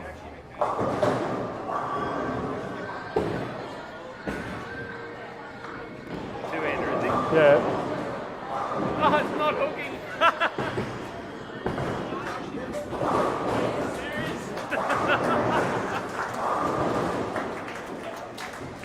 And then he rings me. I said, mate, you've got to throw the ball right. He throws the ball right, I get a message. Thank you, that works much better. Yeah, funny that. He's gone from a house ball to an identity. I went half inch forward with the fingers. He goes, oh, that feels so comfortable on my hand. It's like, I hope so. I just gave him basic. I just went 4x4x5, 5 across, 1 down, which is what most two-handers are. Yeah. His mum rings me. She goes, oh, ball roll's so nice, thank you.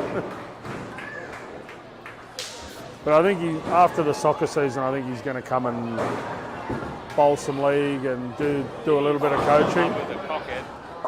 Hey? It's a pity he's fallen in love with the cockhead. Who? Belmo. Wow. I mean, if you're going to fall in love with anyone, it'll be bloody Jesper or something. He's a big. Oh, true. He does like Kyle, but he's a big fan of EJ. Packet. Yeah. I said, Massive amount of rep. dude, you know that guy puts his thumb in the ball, eh? Just saying. Hey, how you doing, mate? Oh, mate, I'm Elise with a 225. Eden with a $1.80. in doubt. Why? What are you doing? Nah, he'll be there. Can't bowl any worse than me. That's true. There you go. Although I have been bowling very well at home. But you say that before every tournament. Yeah, no. 690 fucking before I come Yeah, in. for five. Yeah, Brooke also bowled 300 on that pad too. For five.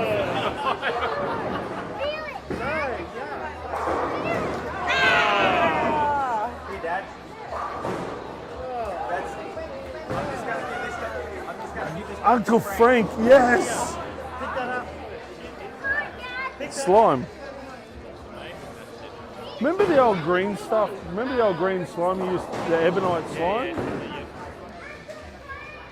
you saw that shit. I think it was the purple stuff that you can put in all your accessory vents and that in your car to get all the dust out and shit. Poke it in and pull it out. Control, there's no volume control.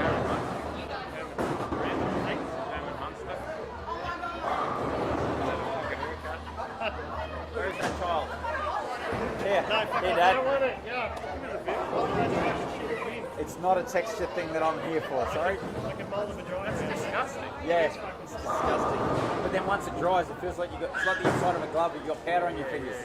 No, like I said, it's like that old ebonite slime. Remember the Loaded with PFAS. remember the ebonite slime you used to be able to get? Like it was like a Rosenberg. Oh, that's gross. Yeah, I like it. Yeah. Morning, morning. So yeah, but he's in love with the sport. Apparently watches pro tape, like watches YouTube, the whole lot. Just self-taught, only been bowling since Easter.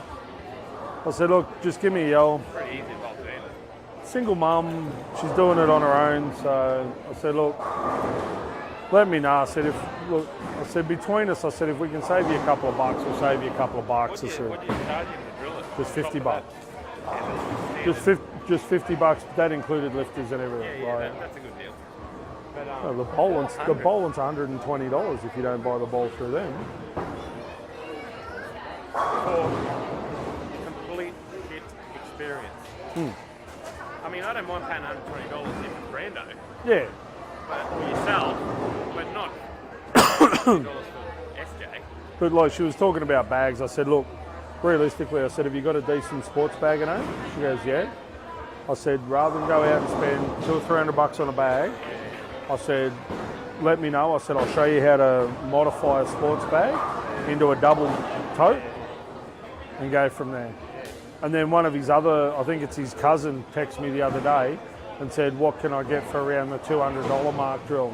I said, mate, as a starting ball, I said, you want a mix? I said, you want a mix? As an entry-level ball, a mix or a tropical surge? I just feel like a typhoon. Oh, did you get one of the 15s before they were sold out? No, I throw 14s now. Yeah, well, 14, I've got two 15s then. 14s and 15s are out of stock. I just put one on back order. He reckons 6 to 8 weeks. Because I bought 4 14s and 4 15s. Mate, if I'd have known that's what was in the box, you wouldn't have been getting them. I think I've still got one in the shop if you want one. Because Wing Nish wants one. Yeah, Caleb Nish wants one. There So it I've goes. got one on back order with Brando.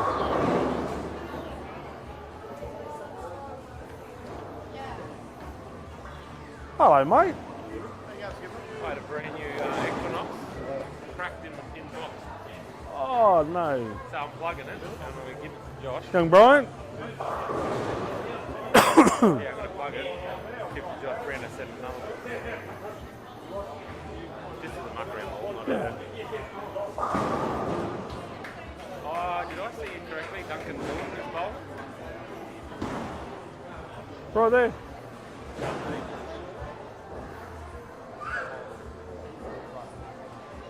Young Josh.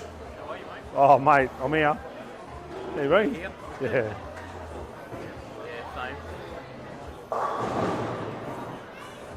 getting off to sleep. I just had the field days in Greece for the last 3 days. Oh yeah. Then we left there and got DJs at about 6. drove it here.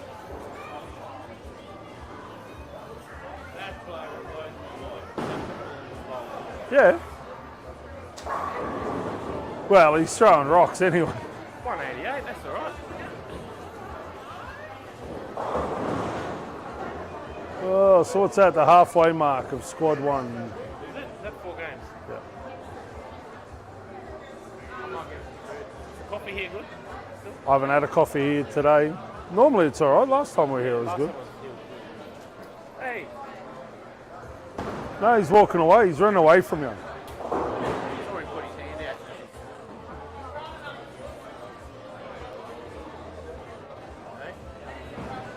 Are you guys normally open on a Saturday morning?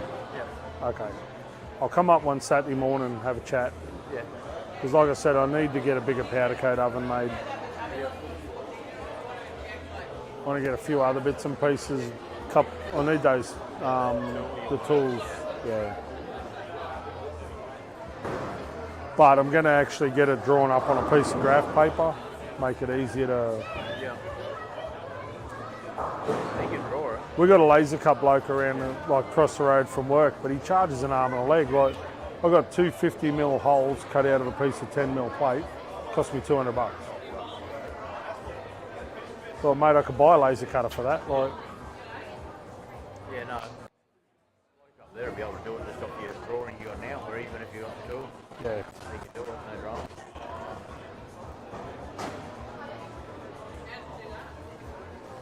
But no. And then hopefully at the end of the year, if I end up getting, I'm looking at buying a Kia Tasman, Oh, yeah. Yep. and I want to fully deck one out. So put water tanks through the headboard. Like, They seem like a nice vehicle. they are, from all the videos I've seen on it, they are the deal. Yeah. There's a mile of storage already in them, Yep. but I figure if I'm going to take it off road, I need water and Oh, you're going to have extra water. things like that. And I like in my old Land Cruiser before Chris gave it to somebody else, I had 200-litre tanks under the tray. Like everything was all weighted. Yeah, yeah. Well, it was all weighted, so it was even. Yep. So you didn't lose. Tank there. Yeah, you didn't lose any of that ride. So, and he's just done a 3-week trip out in the middle of the territory with it. Reckons it's absolutely beautiful. It's like, yeah, there's an extra 450 kilos in weight between the batteries and the water and everything else, but it's all level. You don't realise Yep. that it's there. Yeah. Yeah, I know that. Everything's, yeah, so you've positioned it in the right spot there. And I do. Once I get the car, I just Mrs. and I are toying up whether I get the Tasman or whether I just buy a second-hand 4-wheel drive and then just bomb the guts out of it. But I want to try and keep as much as I can up under the bodywork. Yep. Yeah, but all hidden up there. Yeah. And I can't weld aluminium for shit. Like I've never actually learnt the TIG. So I watch a guy at MB Prop Works. I watch him do it, and he makes it. My old man taught himself. He just.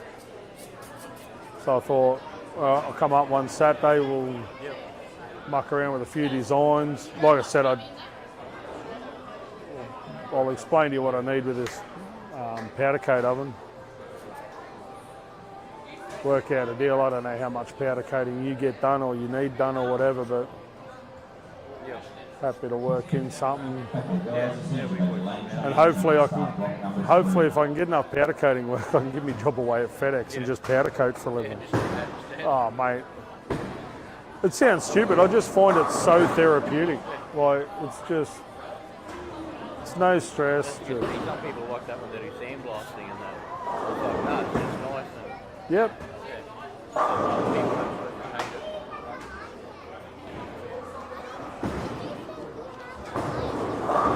Well, my sandblasting setup, I just made a wooden frame in my backyard big enough to hold a 4-wheel drive rim. You get a bit on you, but you blow yourself off and go again. Yeah. Tarp in the shed. And then I've brought like a cabinet that you put your hands in. Just for all little sprockets and Yep. really bits and pieces. Sandblast uni yokes. Yeah. Yeah, well, I looked at one because my young bloke works at Autobahn. We looked at one of them. Wasn't quite big enough to fit a rim in. Yep. So we just made up a wooden frame. Any small stuff I just do in a 44-gallon drum. Everything else gets done in this little frame. And then you just catch your sand again and put it through a sieve. Don't even have to do that most of the time. Because I use garnet. When we done the one in the shed with the tar, we just swept it all up, put it through a sieve, tipped it back in and get it done. Yeah, well, most of the stuff I do, I use garnet. Because it's so fine, when it breaks the paint off, it's all fine anyway. So you can basically just put the paint back through the gun. 3mm nozzle, nothing gets clogged in there.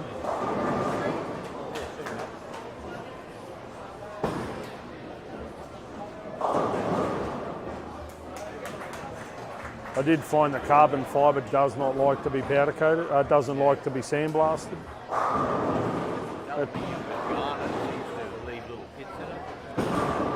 Yeah, depends how far away and what pressure you have your nozzle. So I only run my nozzle at about 60 psi. Some guys get up there and blast it with like 90 and 110. It's like, man, I don't want to fire a hole through it. I just want to take the paint off it. There's a stuff you can buy. I got it through a bloke who ordered some from the States. It's called Super Green, and it just looks like a whole heap of green ball plugging that's been smashed up. And basically as soon as it hits, it shatters. So it refines itself the more you use it. Yeah, and they reckon, like, he buys it in 44-gallon drums, but he reckons he can get 2 or 3 years out of a 44-gallon drum. Just keep. Yeah. So. But no, actually I think we're up on the Tablelands next Saturday. We're going to bring the grandkids up, so I'll give you a yell and we'll come around for coffee.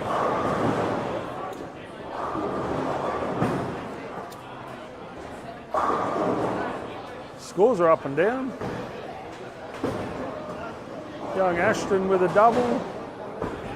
Kyle Craven with a 7-2. Liam with a strike. Duncan's opened up with a double.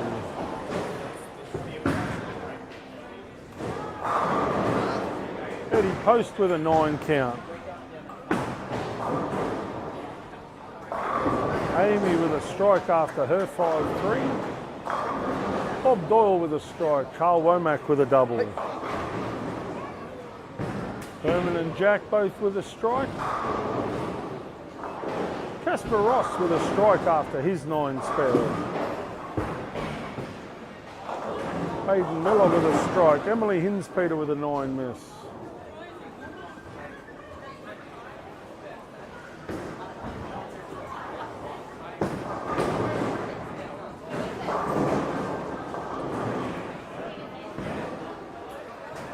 Hayden doubles up.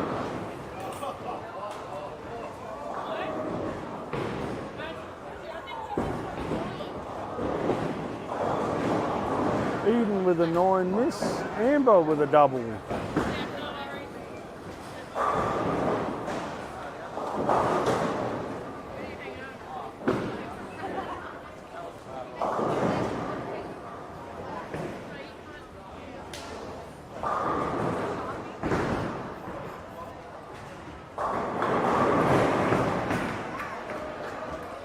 Strike there for young Eden. Kim Carney with a 6 spare.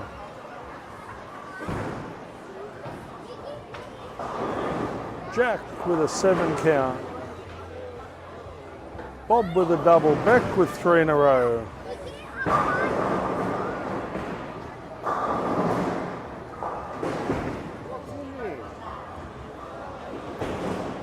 Amy with an 8-1. Duncan with a double. What do you got to do?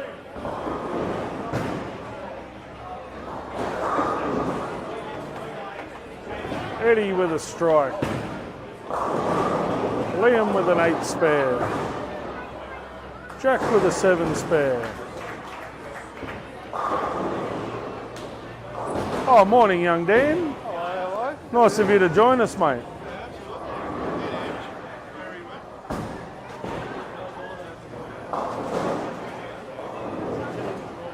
Chase Bettini with a 5 count. Oh, Carl Womack sticks a 10.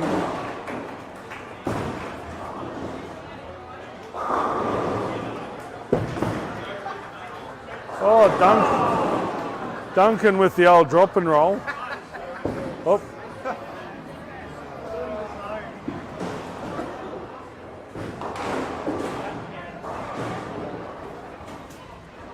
What's up? Get out of here.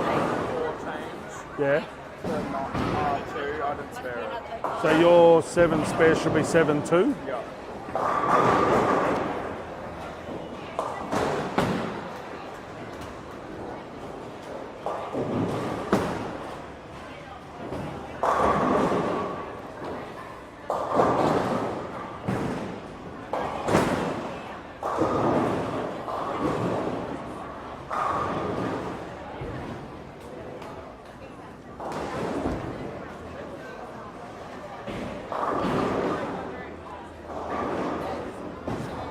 Amber's 3 strikes into a 300 game.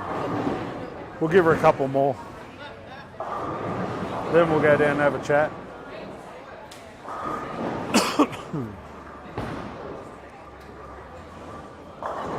Oh, Amber with the front 4.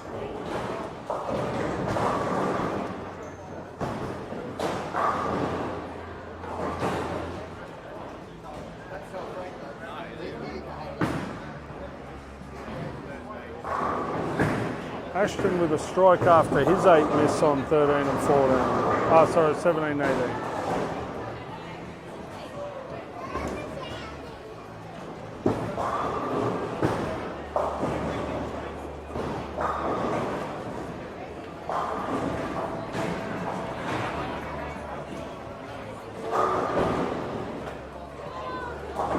Eddie with a 9 count. Zeb with a 5-8.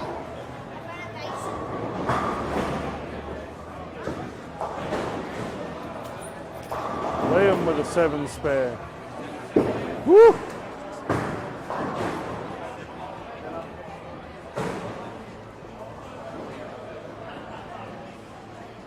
Duncan with 7-2. Zeb with an 8 spare.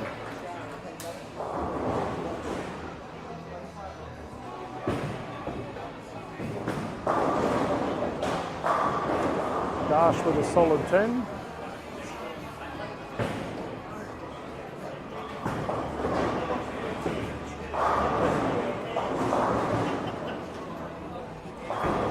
Gavin with a 2-pin. Amy with a double.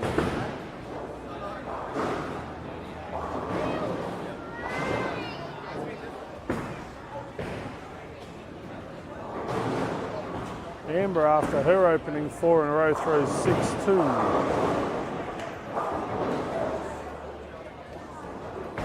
Hunter with a strike.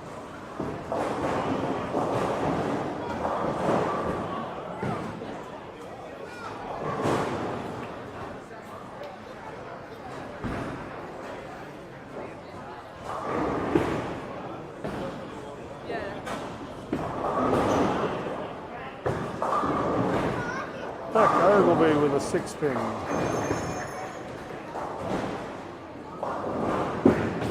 Rob Colucci with a washout.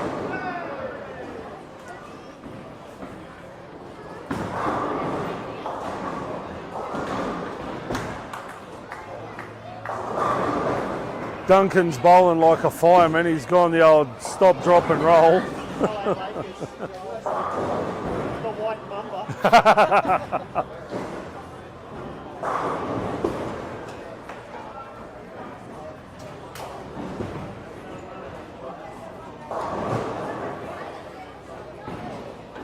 Shane, I'm going to ask him to...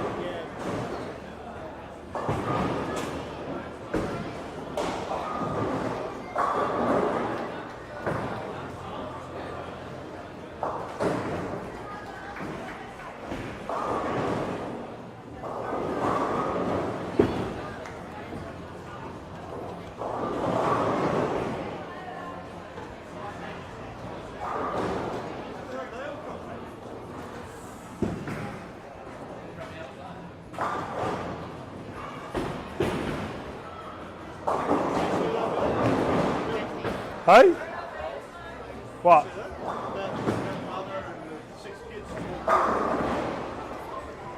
Yeah, they were talking to Duncan.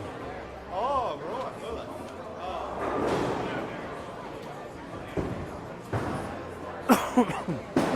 Kyle with a strike.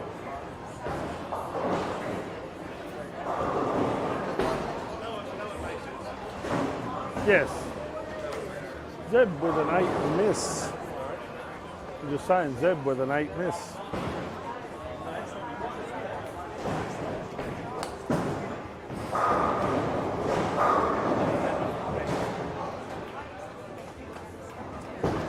Rob Calucci with a strike. Ashton leaves a 4-pin.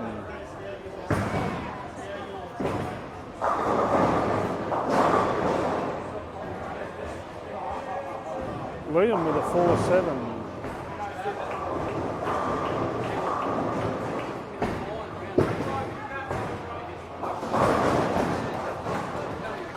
Duncan goes wide for a 3 count.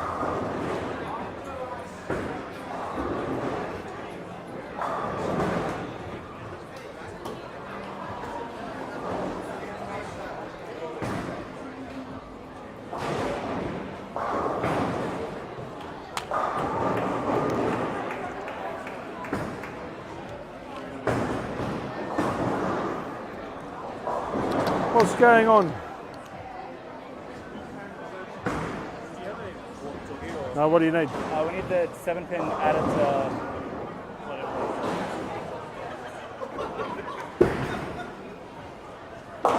So you need the 4-7?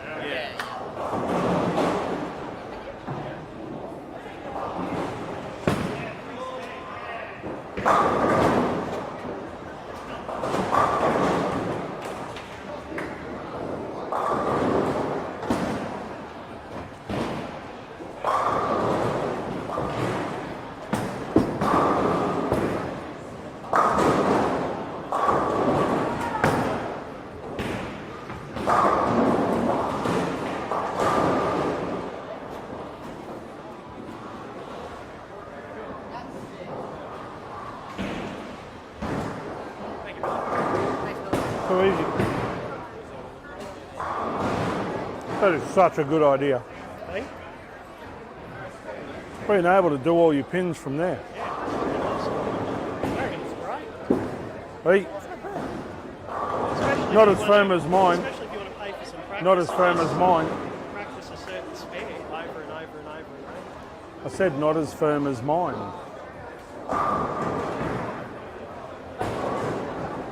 Hello.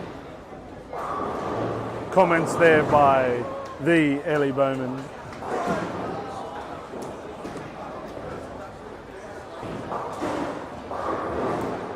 One of the two-hander carries not happening tonight. Nah. Big strings are taking all off them. It started early, like young Ashton was getting some good trips. Liam was getting a couple of lucky, like 7-pin trips. The last game and a half, it's evened itself right out.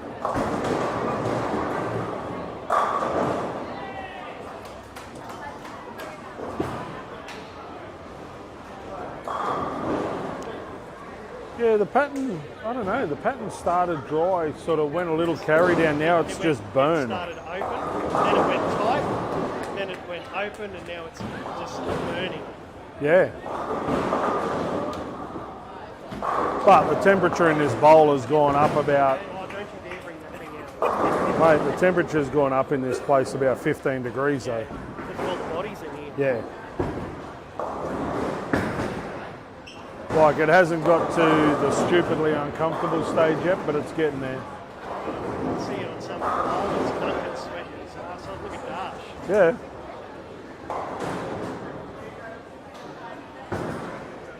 Yeah, it's not Hey, get in there.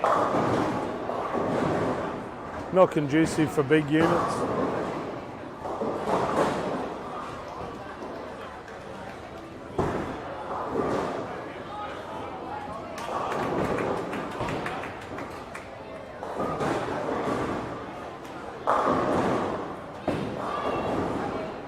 Well, Dash with a strike. Eddie Post with an 8 spare. Carl with a strike. Duncan got out of one clean and it actually reacted off the back end.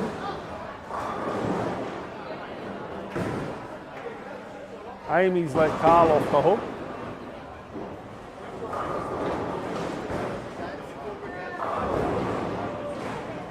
Hunter with a double.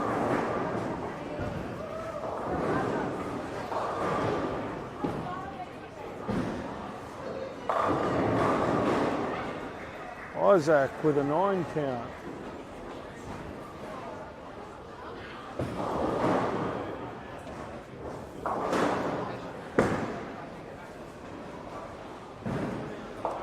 Kim with a 9 spare. 3.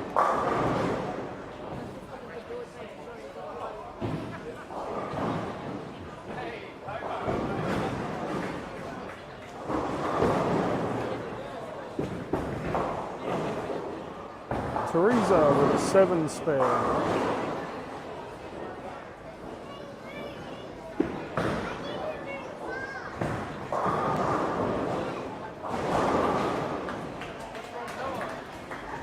It's got no money on it.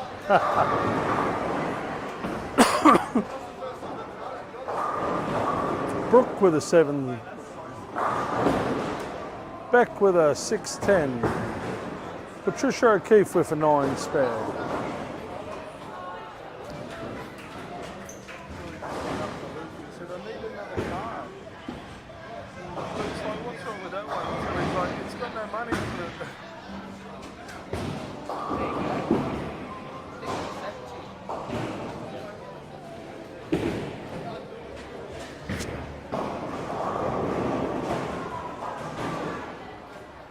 Duncan with a 9 spare.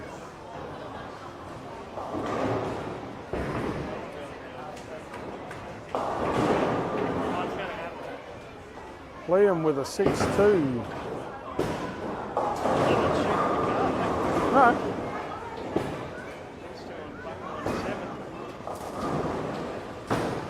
It's tough out there, mate.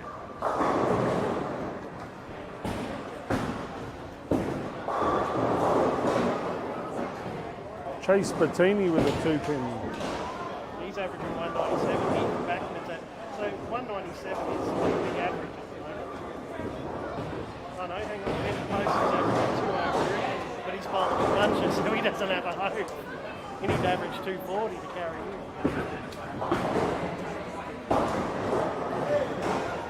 Gav spares the washout.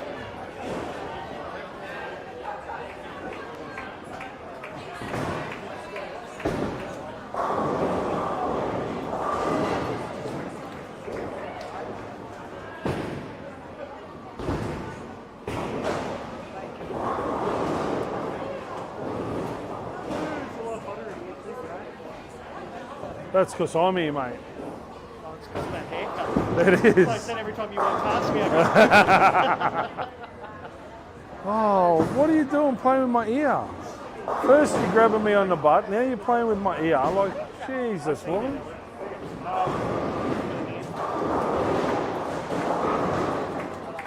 There's no cards. I'm an old man. There's no carbs in these ones. That's flat loaves of protein.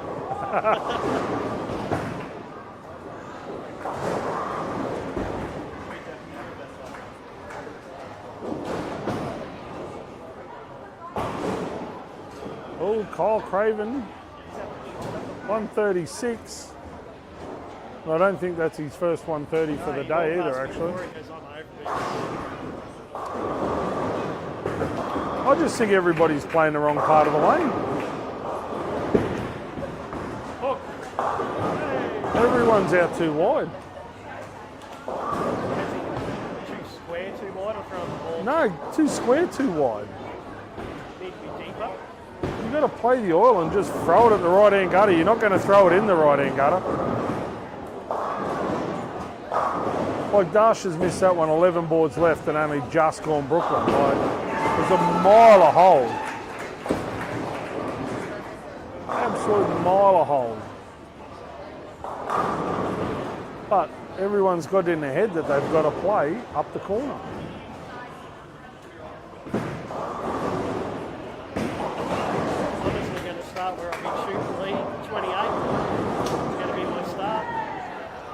I would be aiming. I'd probably be throwing 23 through the arrows and going no wider than about 11, and you won't miss the pocket. I can't shoot anything on the left-hand side of 20 more. Of course you can. What was that? Said you might be able to shoot anything on the left-hand side of fucking 20 more. Yeah.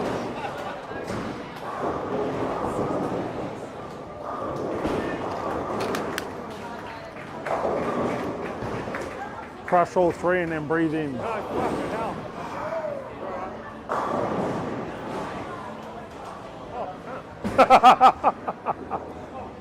I can smell next door. I can smell the industrial estate. With that extra shot.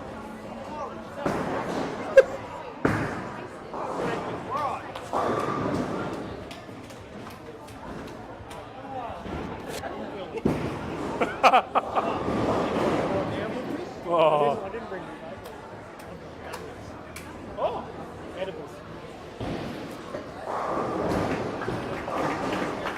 one in while he's bowling. Oh.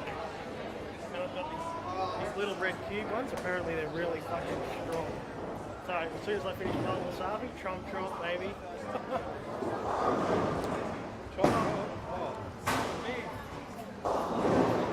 And hell, that's burning every time I breathe. I said to him, chew all three and then take a big deep breath in through your nose. Fucking nose is running, dude.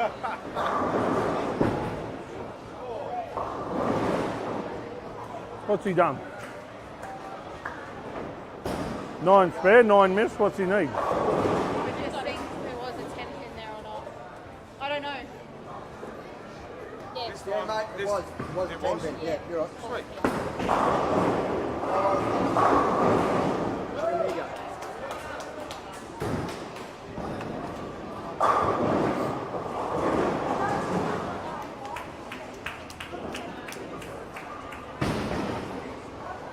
What are you doing, woman?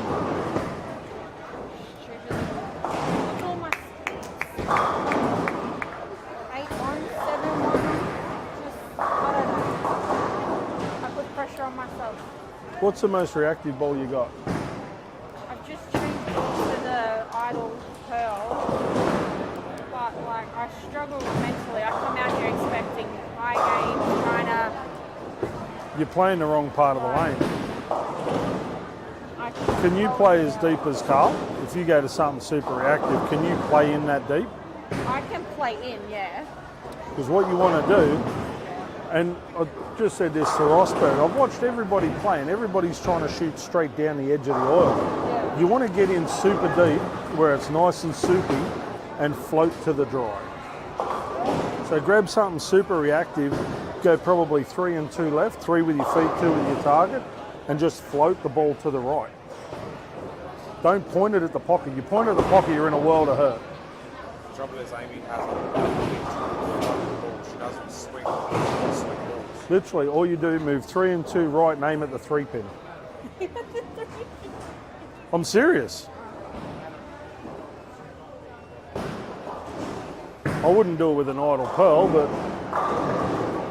you want something that's going to bite that back end fairly hard with her. Go back to her idle, solid, or her I'll idle, probably. or a gem. What's the biggest ball she's got?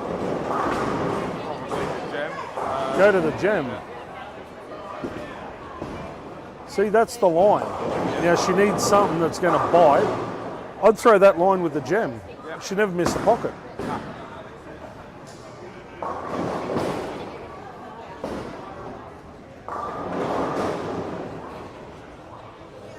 Yeah, I think people have seen the pattern and gone, oh, fuck, I've got to play straight, and you don't. And the thing is, it doesn't matter whether you're two-handed and swinging the ball gutter to gutter, or whether you're one-handed and just playing that nice, like, float and fly shot.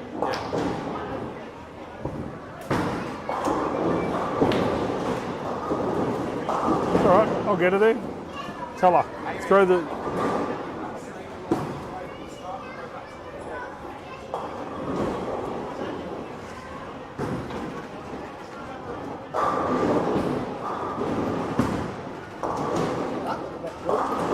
goes a little high, leaves a 2-7.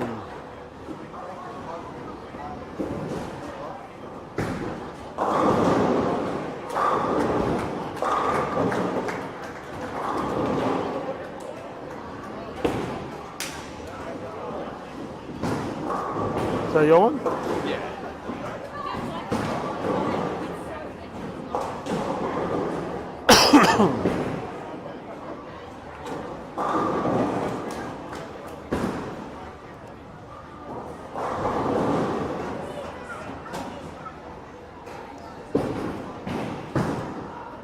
You understand the theory behind it though? I know it's not your go-to shot, but on this you want the ball to do the least amount of possible to get down the lane. And by playing out wide, you've got to manufacture so much energy in the ball that by the time it hits, it's got nothing left anyway. So use. Yeah, but that's because in your head you're trying to play catch-up bowling, and you don't have to. If you have a look at the scores, there's literally there's a glass of water between the top 6 in this squad. Right, there's nothing in it. So you just got to play smart. Hit the pocket and spare what's left.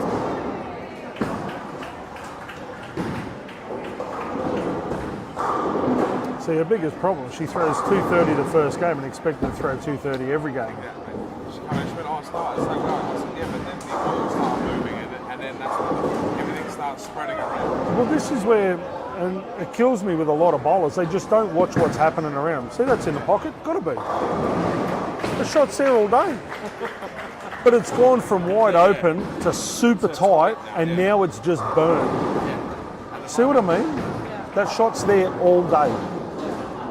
Right? It's now the fact that you don't have this much area to play with. You've come down to this much. You've gone from 8 boards in game 1 to 4 boards in game 6. And the good thing about your game, it is so simple that 4 boards is like half a lane. Because not a lot happens in your game from A to B. The swing is the same, the approach is the same, everything is the same. You just need to start to think outside the box and go, look, it's not my A game, but I can do this float shot if I have to. And do it with confidence. It's not going to be your go-to shot, but it's going to be a shot that you can go to if you have to get a score. And the spares, your spare game's fairly solid as it is, so... Majority of it. That's it. Your biggest problem was you shot 230 first game. If that's... Yep, if that 230's a $1.90, if you get $1.90, 230, you don't throw a game under 200 for the rest of the day. But you went 230 and then expected everything to be exactly the same. Which isn't a problem, we've all done it. It's not a problem, we've all done it at some stage. Mental game, it's my mental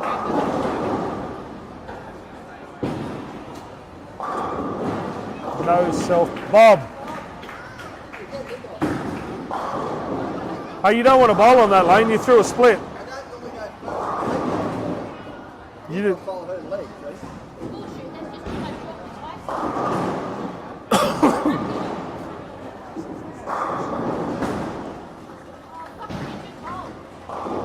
There you go. Hey, I'm going to try this coaching shit, eh? I should.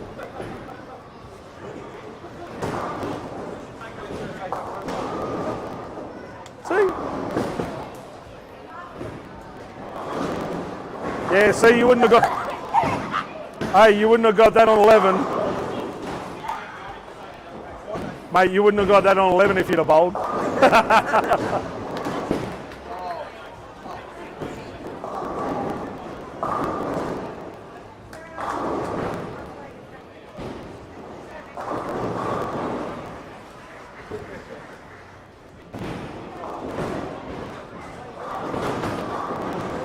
Hayden with 3 in a row. Sophie with 3 in a row.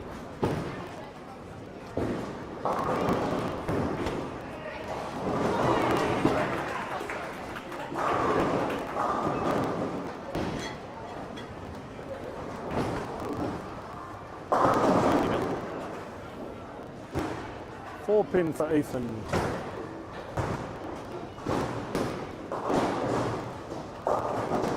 Oh, Miller Lite with a split. I'm going to walk away.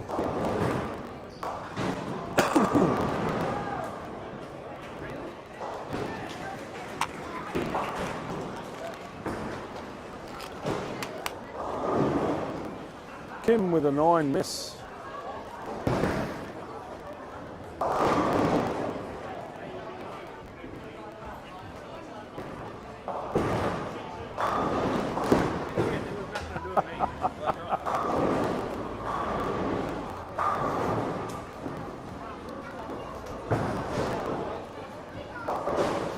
You hate that, don't you?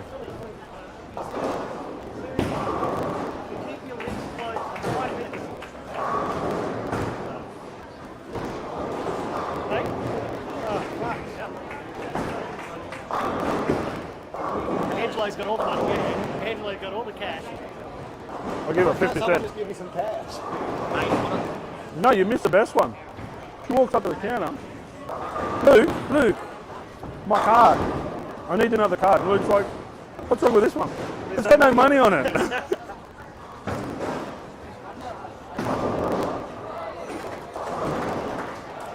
I'll give you another couple of minutes. No more. Hang on. I can still burn it. I'll give you another couple of minutes. Go and stand under a fan and do it. Oh my God. I'm fucking crying. Bits. Having 3 fucking extra small bits of that blue fucking off. I said, chew 'em and breathe in through your nose. He's going, yeah, right, open chew 'em. Oh. They actually read. I can smell the nuts. Yeah. It looks like someone's greasing a truck wheel down there. Firm, isn't it?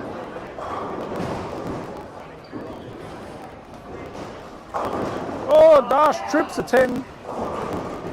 Liam with 3 in a row. Amy, after she finally listens, with 4 in a row. Like, fuck, I should be about to. Jared with a double. Eddie Post through the nose, 3-6-10. Gav with a 9 spare. Zeb with a 9 spare.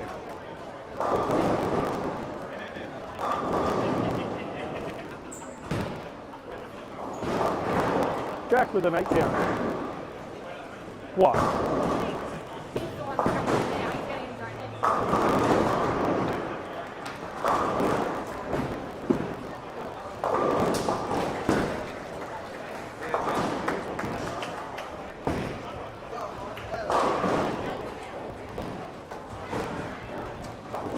Smile back.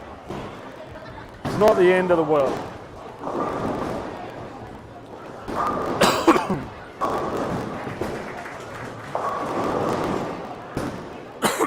Oh, excuse me.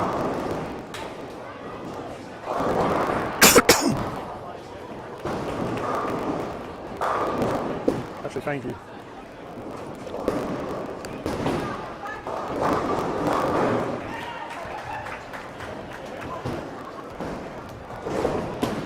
Oh, I got part of a mint stuck in the back of my throat. Oh.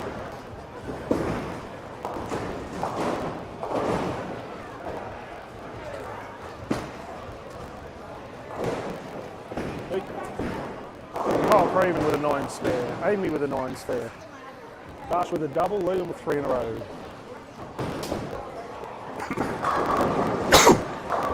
Isaac with a double. Carl with a double.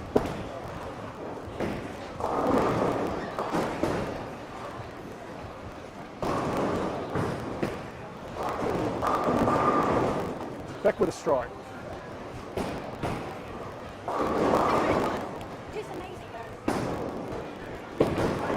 Jack with a 9 spare.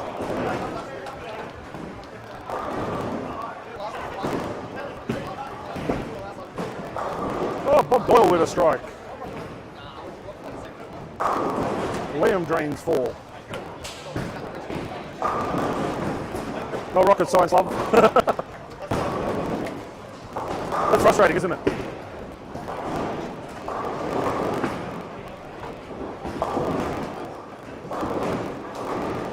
All right, you know what you're doing now. See, and he's done the same thing. He's just tightened everything up and gone inside. And a good, and the good thing about it, where he's playing, is not going to affect you at all. If anything, it's going to open your shot up a little bit. Right, come on. In post with a strike. Jack with a strike. Patricia goes a little wide, leaves alone 3-9. Oh, Bob goes high, leaves a 4-7-10.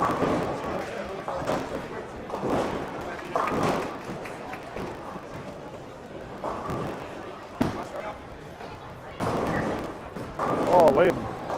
That was a bit rubbish. He did that off the hand too. I actually thought he was going to pull up because he started to feel that was horrible halfway through his last step. Oh, that was going to fail a little bit.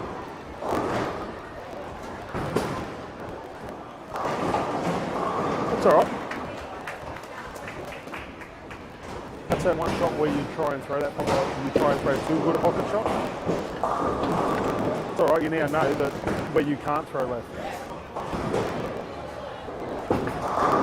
There you go. That covers you. No, that's the joys of a doubles tournament. If you open and your partner strikes, it's as good as two spares. So you'll get back on a roll. You'll get back on a roll. He's good for a 10-pin spare. 400 block. But the only reason I say that is the carry here is not consistent enough to be predictable. Well, you can't sit there and go, yeah, I'm locked in, I'm going to carry the next 4. Because you're only half a kilometre an hour off a 10. And that's the best shot she's thrown all day. She got out of that super clean. Halfway down the lane, I actually thought that was in the pocket, and then I looked at the roll, thought, that's a 4-7. And this is where she's going to not get frustrated. Yep. That's all right, maximum count. Hang on. That shot there was the cleanest you've thrown the ball all day. That come off your hand beautifully.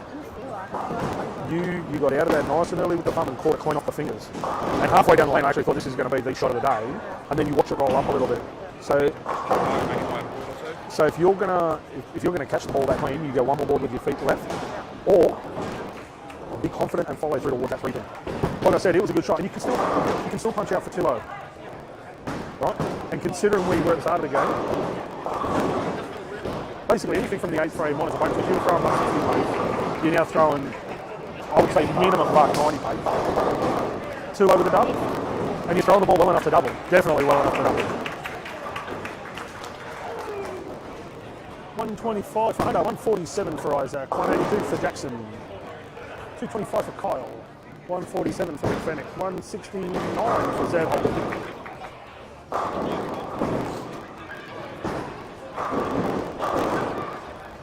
She really lacks self-belief. She lacks self-belief. And it's funny because she comes across as a really confident woman. When she gets going, she can start doing it until then. She doesn't believe that actually happens. She doesn't believe it. She is. There you go. Get up. There you go.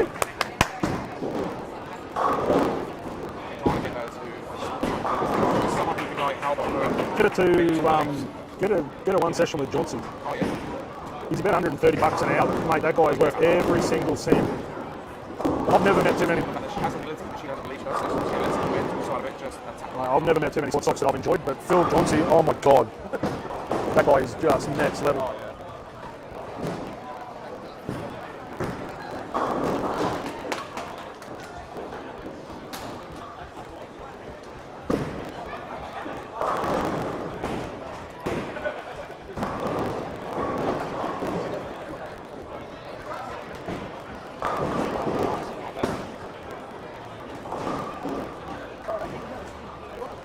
So what's the difference in the 10 frame and the 2 before? 9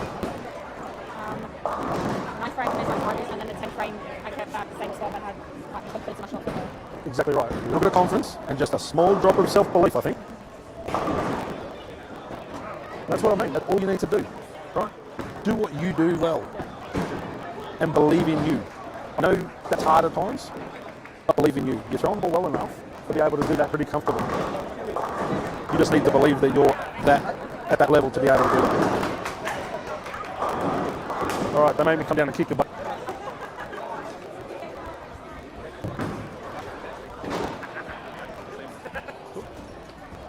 Oh, yes, he. Yeah, so you need an anchor there, you need an anchor there, and then you need cross braces. By the tick mark.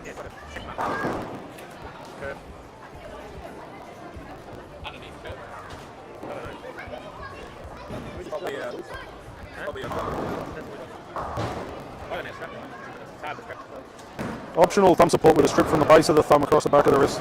Only if that helps reduce stress without locking the thumb out.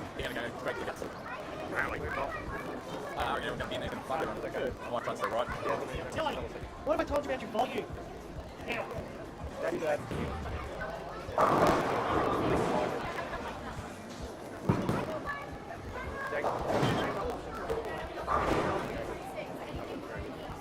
Open your eyes, Dave.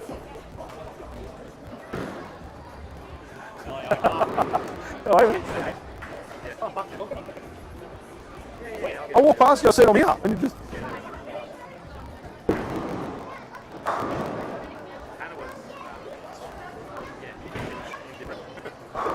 Mid forearm, just below the knuckles. 2 to 3 rigid strips.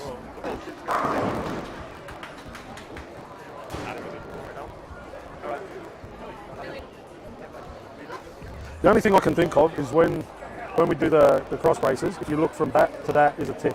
That to that is a tick. Yeah. And then just anchor them so they don't pull off. Yeah. Have you got rigid tape? Yep. Have you got stretchy tape? Okay. But yes, we can sort that. What's been going on, Bunge? Still playing with trains? Still playing with them. Is what's he up with you? Jess Poke? I'm straight now. Yeah, she's working out of here somewhere. Oh, Murrumbo. Like his first time being here. When Blaine gave up bowling, that was it. I'm fucking done. Yeah.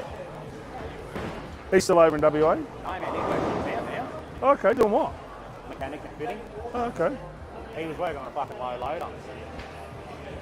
Oh, about March. He was fucking around with something. There was a hydraulic cylinder beside him. Just fucking let it go. Whoa. 7,000 PSI, he fucking burn up his arm, his fucking neck. Oh, what? When was the last time you saw Blaine? Just glancing. 2 years ago here. Now he's still a little bit smaller. Yeah, 2 years ago. And he's fucking acid man. Because he come in here, the first year we had the doubles here, so it would have been 3 years ago. Yeah, well, he's just under 6'3" now. Yeah. But So he's like Dean. chest, Yeah. Dean's got more tats than brain cells. Still tall and skinny, but tell you what, there's been a few people fucking double take me when I fucking walk past. That fucking, what's his name, Bob Doyle and his fucking. oh yeah. And Tyson just had a look at me and he sort of, he hasn't clicked yet. So is this on tomorrow too? Yeah, final. So they'll bowl one more block in this squad, then the next squad will bowl 8 games, Hey, cut to the top 12, and then they're back at 8 o'clock in the so morning. what is it? Mackay doubles, the Mike Carney Memorial Tour. Oh, right. So 6 stops through the year. How's Brendan going? He bowling all right, Brendan Muscat? Not bowling. He's not. Fuck, he pulls out some 300s that cunt, hey? I know. Is Brendan bowling next squad? Brendan Muscat bowling next squad? Well, his mum's here. Oh, with Rochelle, yeah. Yeah, well, his mum's here. Wendy's here. Hmm. So, Yeah, but young Ashton's bowling. oh, is he? He's young bloke's bowling. Hey, Jason Stable's new movie, The Working Man. Watch it. I've watched it. Oh, it's good, isn't it? Not as good as The Accountant too. Oh, is that good? Is it? Haven't Fuck, seen it yet. funny as... So his brother Brax, Yeah. the fucking funniest ever, man. He's so fucking good in that movie. Yeah, that's the Yeah, no, I watched it on. I love the first one. This is better. Apparently, I've got to watch Venom. Oh, yeah. really? Yeah, it's a good. You're better off watching Human Centipede, mate. You get as much enjoyment out of it. Yeah, I haven't watched Venom, and Frank's got it in his bloody Waze voice. I'm trying to think of the movie I watched him in. I watched him in a movie the other day, and I can't think of what it was called. It was on Netflix, and I thought, oh, Oh, he's got a new one. His new one is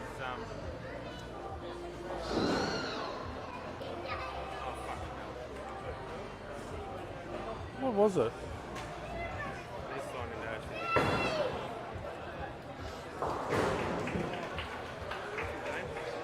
Tom Hardy?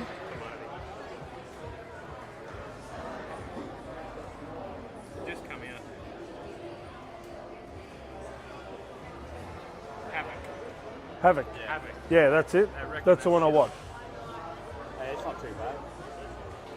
No, you've seen everything. Yeah, he's got to go and Download Yeah, well, that's what I do too. yeah, he's got to save Forrest Whitaker's son. They shoot up a nightclub, man. Unbelievable. No. Have you seen Mobland? Tom Hardy? TV series? Yeah, yeah. Oh, fucking hell, that's twisted your mind. No, man. Landman's better. Oh, Landman's awesome. Season 2 comes out on the 11th of November. Nice.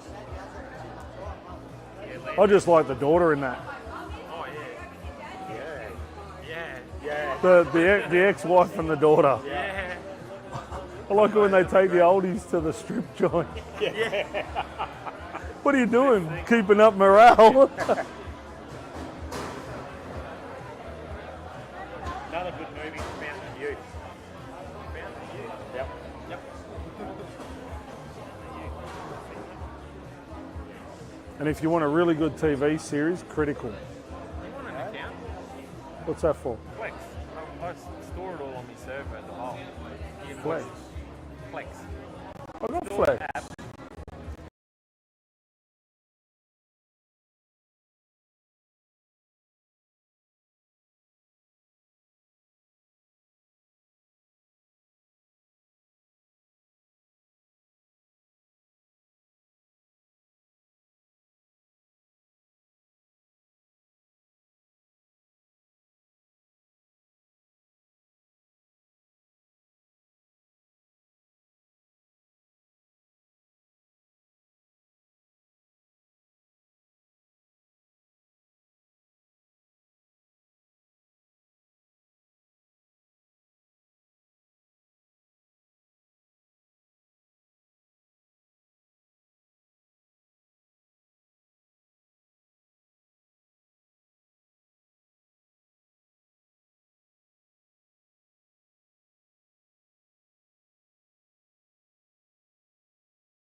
Mate, Flex, PLE. Yeah, Have you got it? you gave it to me. Did I? Hey, Why- EJ. What's your account? I don't know. Urethane all day?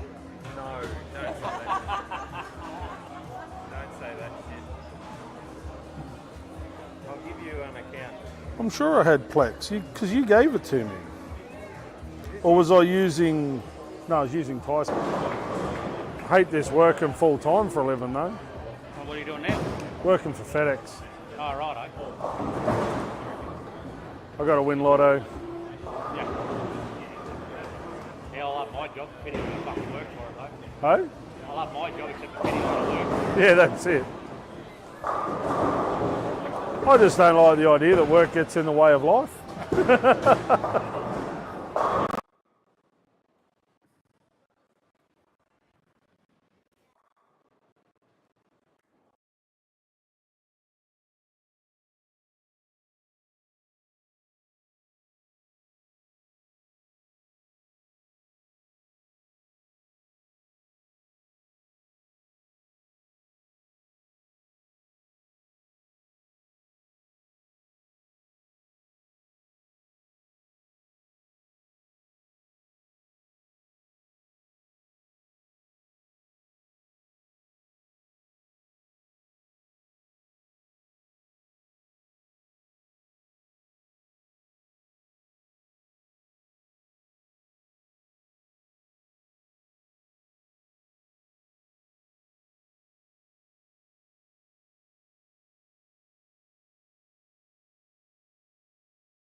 Fuck, I haven't missed this.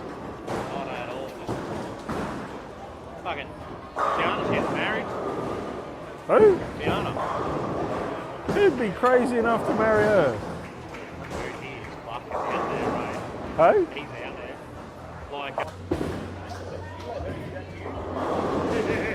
Yeah, you are.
It's not mine, it's hers.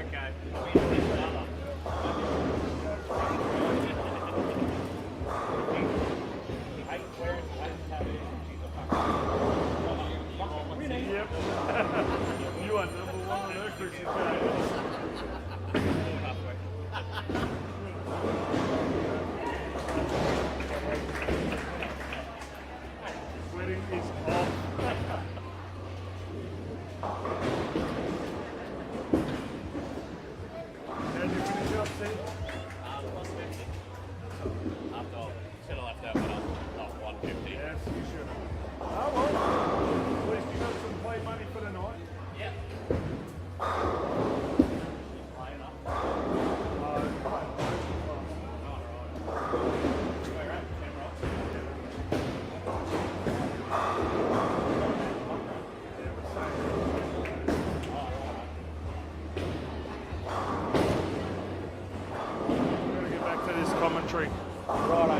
catch up with you soon. Okay.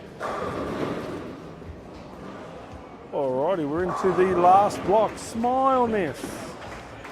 We are into the last block. We have Brooke Hinspeter with 3 in a row. Zeb Holt with a double. Ashton with a double. Bob Doyle with a 9 count after his opening double. Gavin Schultz with an 8 spare after his opening double. Casper Ross also with an opening double. Shane Rosberg's devouring that sandwich. Can you breathe?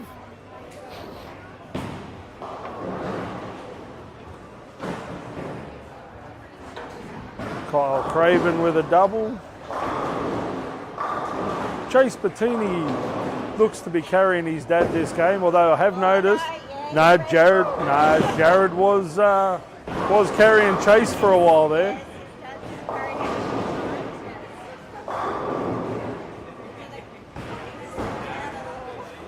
Took a bit of a hammering. Miller Light with 3 in a row. We'll give him a couple more. We'll come down and have a chat.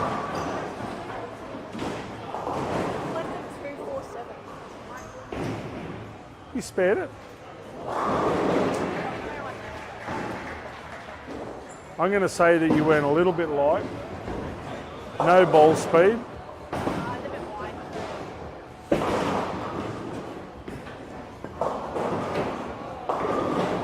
Oh wow, she caught that one as well. Tripped the 4 out. Look out. Coming home with a wet sail is Amy and Carl.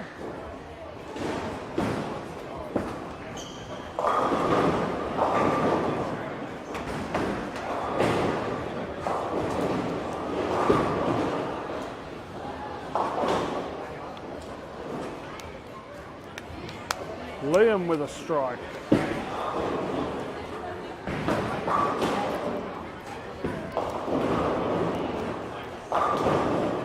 Andrea is sitting here watching 17 and 18, working out if she's going to start with a purple hammer. Purple hammer up 5 all day.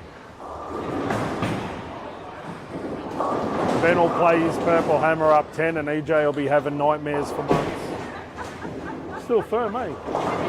Told ya. Doesn't change. But I would throw urethane all day, every day if I could. Oh, Carl Womack with a solid 9 spare. So what is it? 3 all with a block to go. 3 all with a block to go. Yeah, it is now. She got the first. She got the last one, and I'm pretty sure she got the 182, wasn't it? Yeah. She got the 182. Yeah. 3 block to go.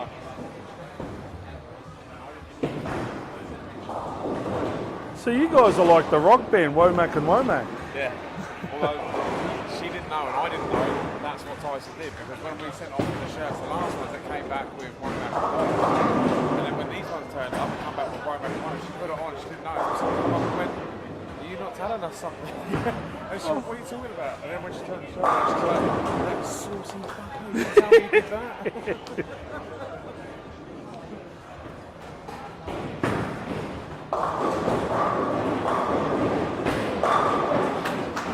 I don't know, at the risk of getting in the shit, much better choice. Huh? Oh. Mate, I'll wear my criticisms, I don't care. Can only call it as you see it. Oh, Amber goes a little high, leaves a 4-7-10. Oh, solid spare there by Amy.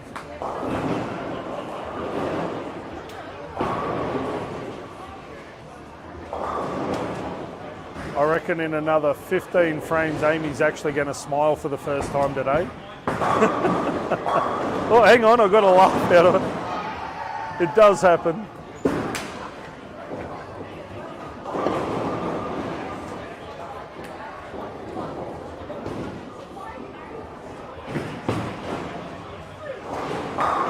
Oh, Carl's not letting it get too far in front with a strike in the 5th frame.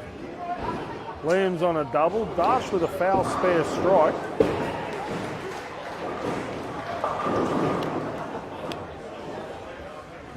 Teresa with a 4-10.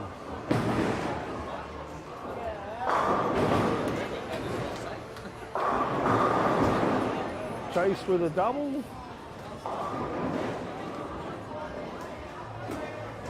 Kyle with a strike after his 9 spare.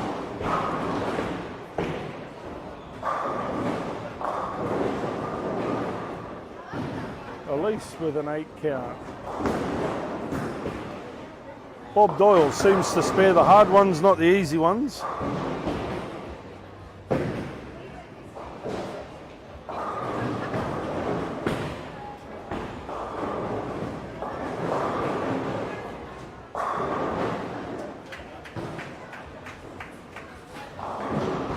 Ethan with a strike. Sophie with a strike.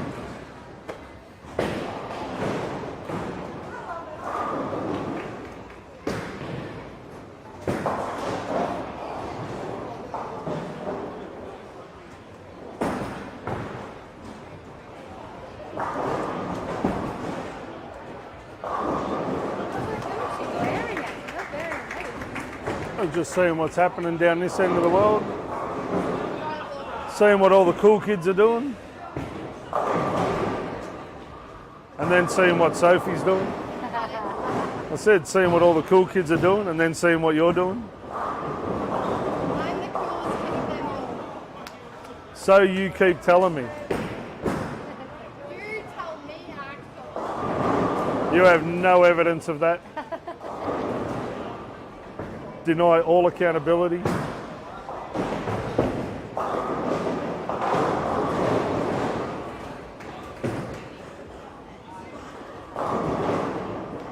Oh, Zeb with a 7-pin. Ashton spares his 7-pin.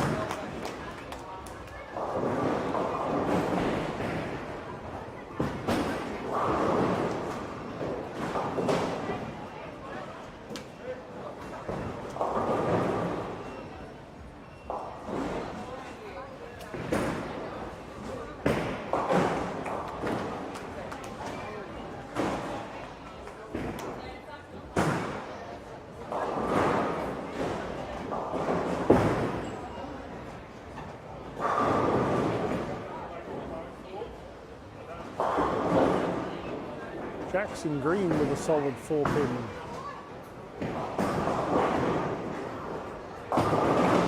Oh, Sophie, solid spare. Oh, Ashton gets a good break, trips the 7-10 out of it.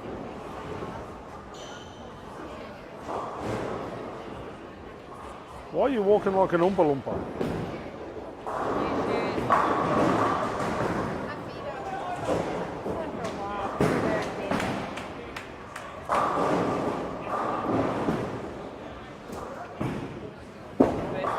Wearing bowling one day with some damp socks.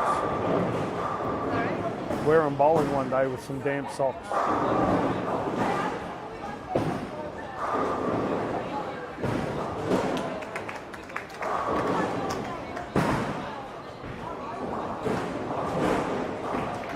Oh, that's got to be a chance.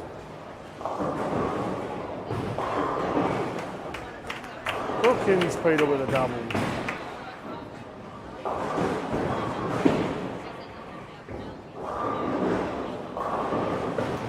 Brookie bowled her first 300 a couple of weeks ago.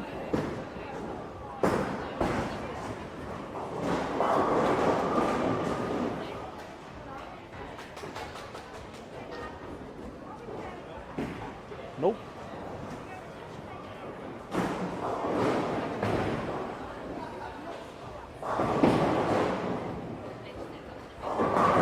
Ooh, Jackson with a solid 10.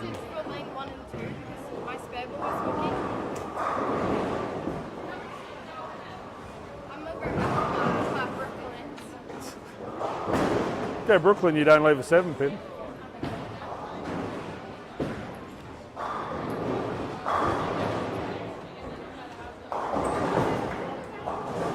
Zeb Holt with a 6-10. George Squires flats a 10 pin.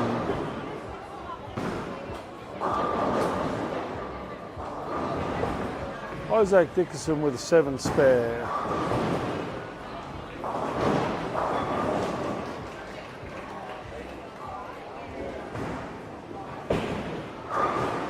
Hayden with a 9 count. Carl with 3 in a row.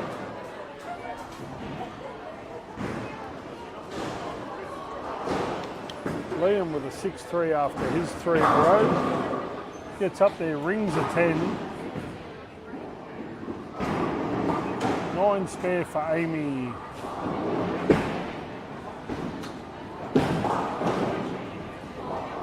Oh, Hayden Miller with a 9 miss.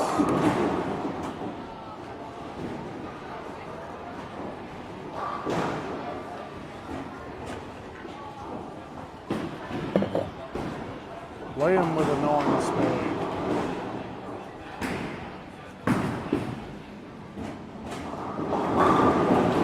Carl with 4 in a row.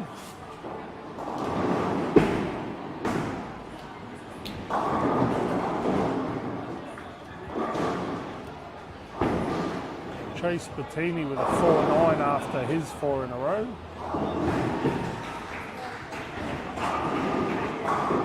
Emily Hinspeter with a bit of ball speed and a pocket carry.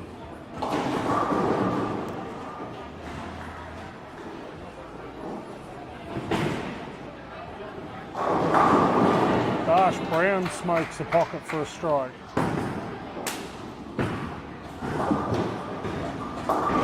Miller Light goes high, leaves a 3, 6, 7, 10.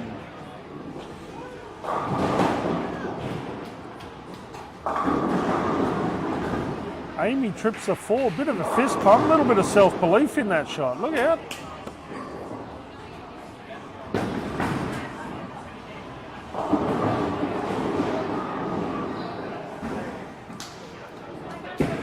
Jared Bettini with a strike. Hayden Miller with a 6-2.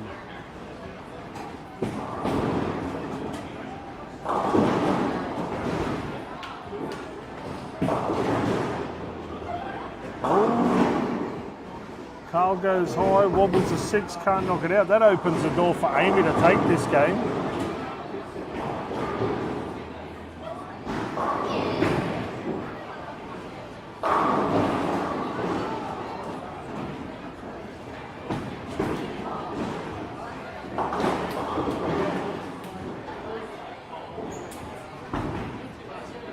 Can Amy take a 4-3 lead going into the last game?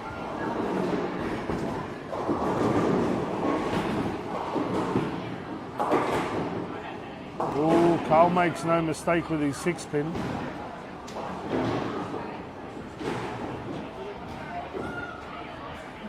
Oh, you guys are going to throw 400.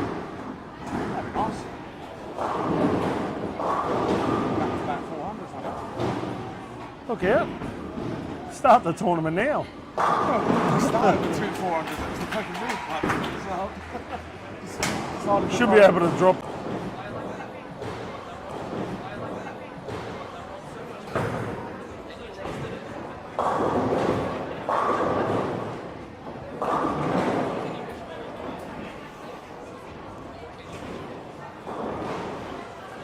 Boo, Amy would have carried.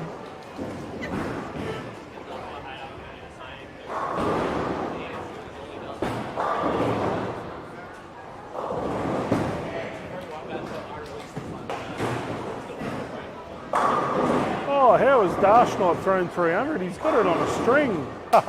See what I did there, Brian? Over 2 games, you'll be right. Yeah.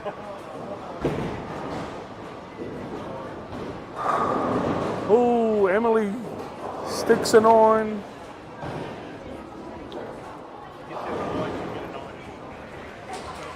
She got no ball speed.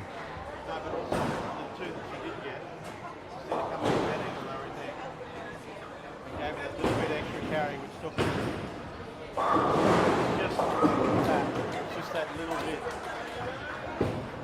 Because of your ball speed, like you said. Either side of the head pin, Dash, you'd be right.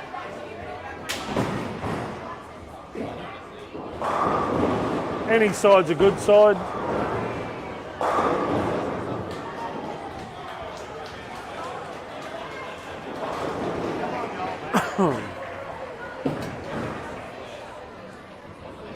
Oh, no mistake with the spare there from Emily.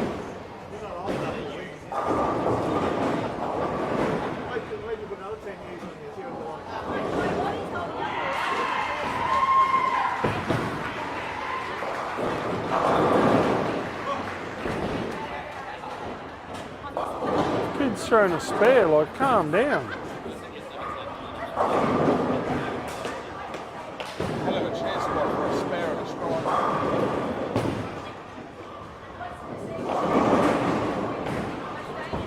Oh, she went to the well once too often with that light shot.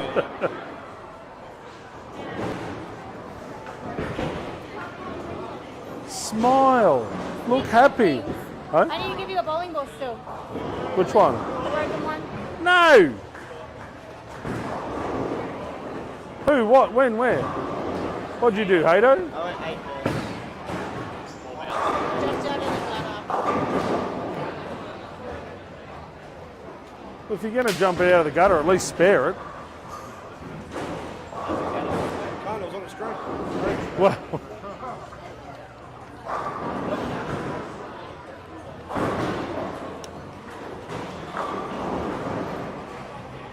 all right, let's go down the bottom end of the house, see what all this hooting and hollering's about.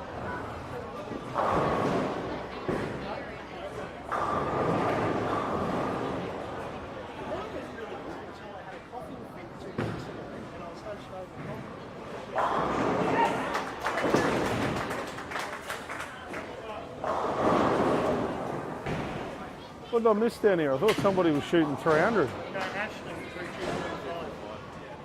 Yeah, Carl threw 232 down there. Nobody gave a cracker.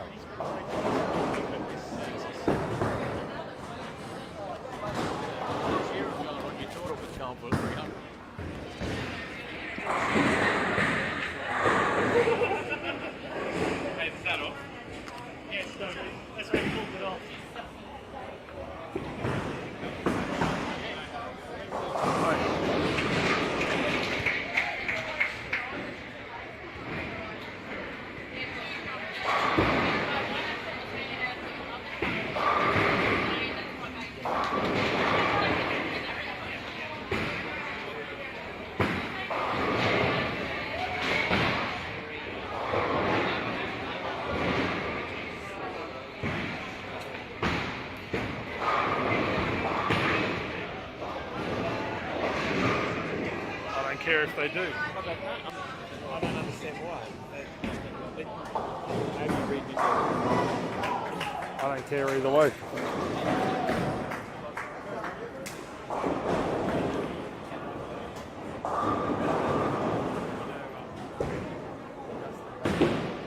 Yeah. Best thing for their kid, JC, mate. Take the pressure off me. Secretary, he's on to it, eh? Well, there you go. No, good. I don't have to do. If Rosie's doing the treasurer's role, she's still a little bit green because it's a bit. I don't know how she's going to go. Oh, Patricia with the front four.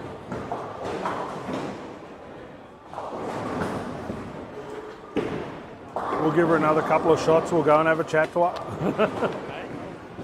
We'll give Patricia another couple of shots and then we'll go have a chat. Yeah, everybody gets a front six. Unless they're in the NTS. NTS players get the front three.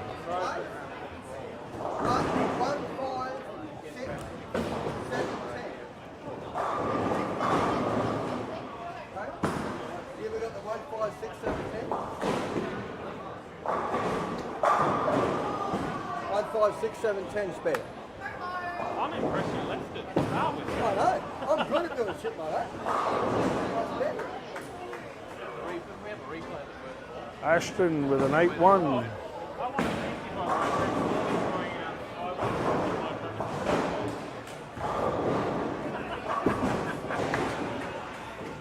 Honestly, your doppelganger installed our fibre. What? There is another one of you running around. 9 count for Patricia after her opening 4 in a row.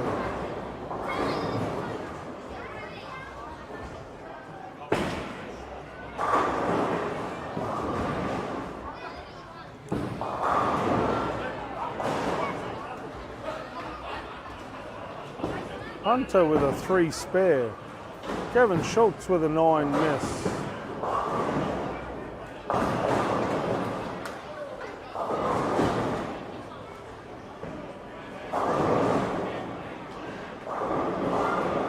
Sophie G with a solid 10 pin.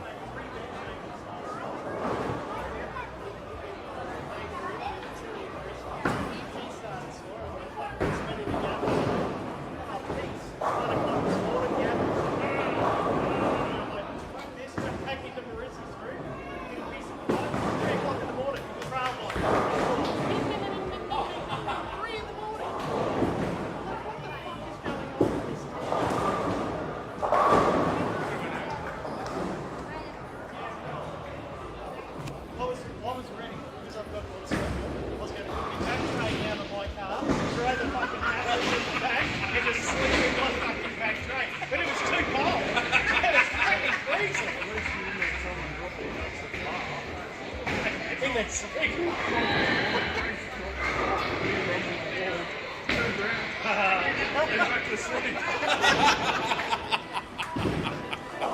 thought it was the funniest thing he'd done.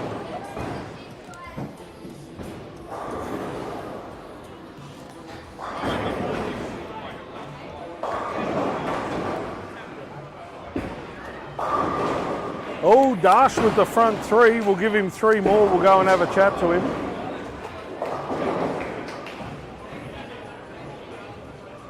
Hayden Miller with a strike. Jack with 3 in a row. 2 more, Jack. 2 more, you're good for a 3 count.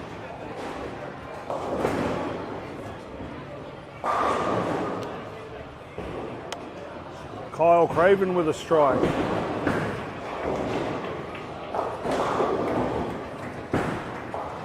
Herman with a strike.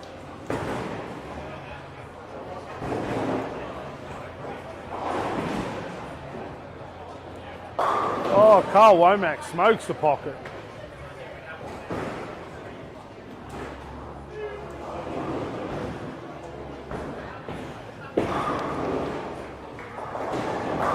Amber Lee with a strike.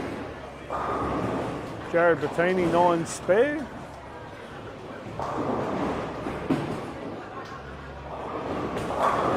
Hayden Miller with a strike. Liam Bowater with a strike. Amy Wallace with a 6 count.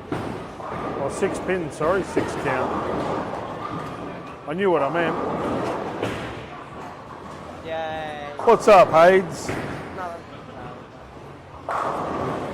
Why are you not following through? You're just having a stab and hope. Yeah. I haven't really. You're not your normal self. No.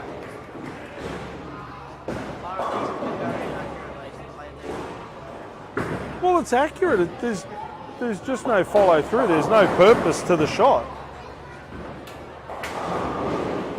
Well, right up until the release point, it's not too bad. It's just the last foot is just nothing there.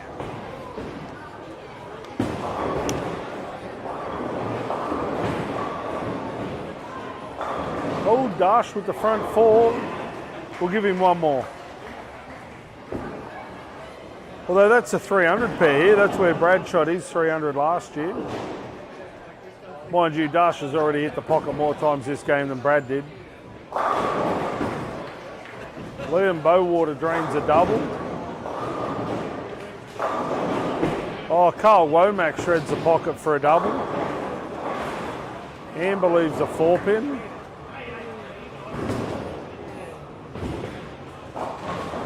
Herman with an 8 spare.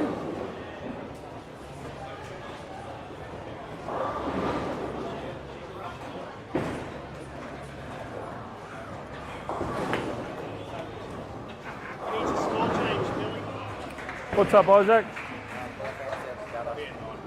Oh, okay.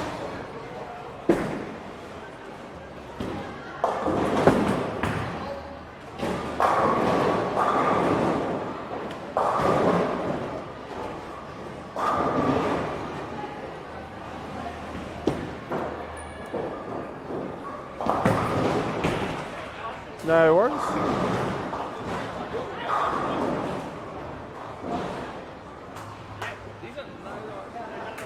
Oh, Dash Brown with a 6 count. I didn't even have to have a chat to him. Didn't even have to chat.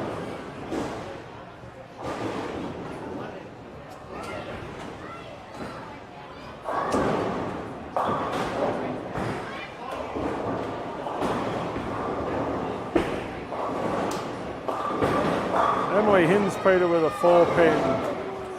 Teresa with a strike.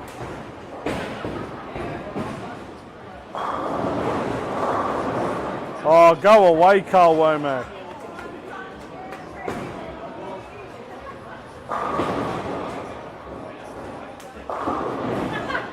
That is rubbish. First one I've had in 8 games, so I've had some dodgy pins, but that's the first one I've had in 8 games. Nothing behind the screen. Liam with 3 in a row.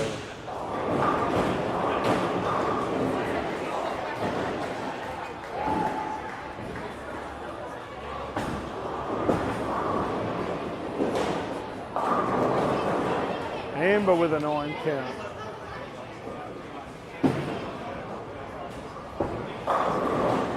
That's a better shot there from Hayden.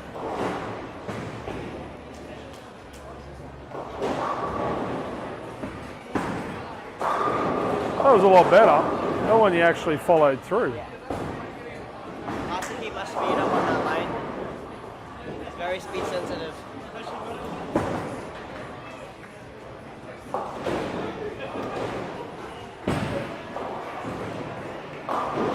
Oh, Jack with a 6 count.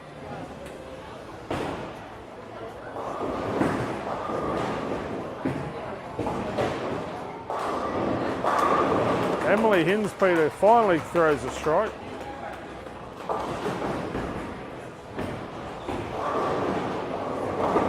Oh, Carl. 6 count and you rode it. That's impressive. I've never seen anybody ride a 6 count before.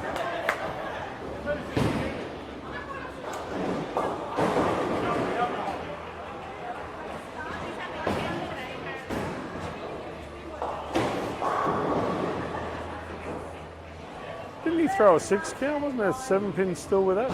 Yeah, no, the pin behind it knocked it over. I watched the video.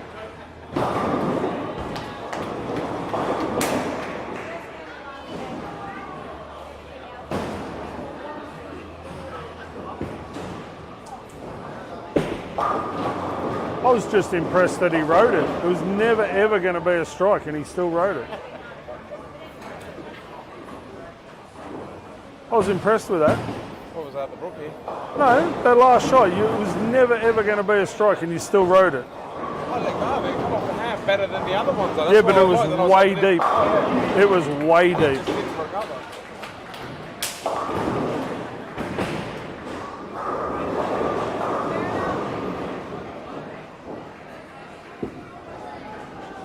Ah, there you go. When she drops the ball, Yeah. on her push away, she pulls back first, then pushes away. She does. When she gets out of a clean, she pushes away straight. There's no pullback. Yeah, exactly. I've been telling her for years. She does this thing which I call it's like loading the gun. She goes, does Yeah, this little trigger. but when she does the pullback is when she drops the ball early. Yeah. When it's just a straight push away is when she gets out of a clean. I've been trying to work out why you throw that one shot where you double bounce. Yeah. And I just noticed it then. And the stupid thing is you don't do it on you don't do it on your spare shot at all. No. And it's not an every shot thing. It's alright, I've got a girl up home that does exactly the same thing. Carl's trying to get me out of it, I just can't. I get out of rhythm when he goes, now push on my second step.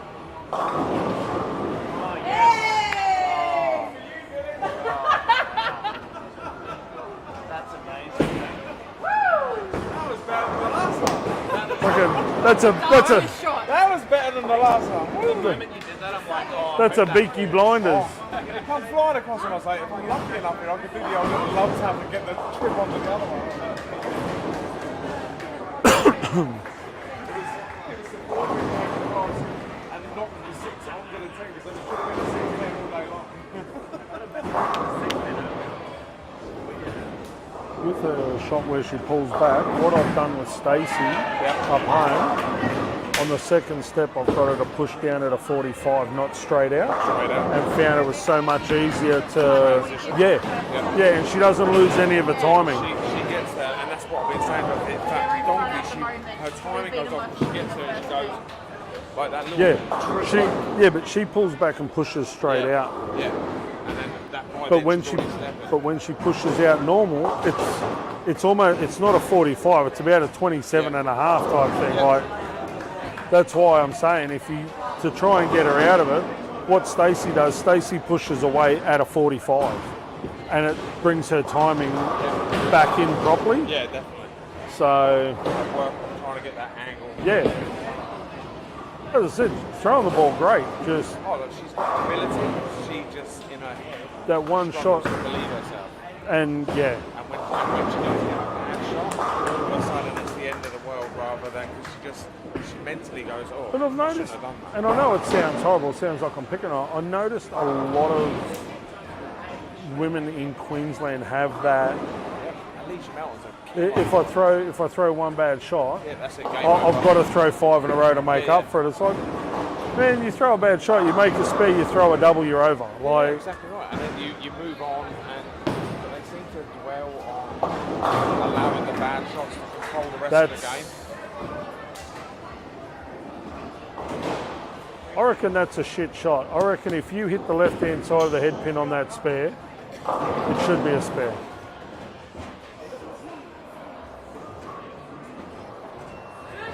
All right, punch out $1.99. You throw 4.0 for the back two. What's that give you? About $1.85 average for the day. Hey, $1.85 average on this is $2.10 anywhere else. I'll give you the drum.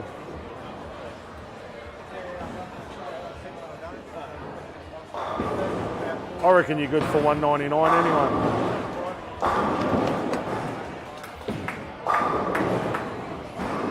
Oh, Liam with an open. Should have kept striking.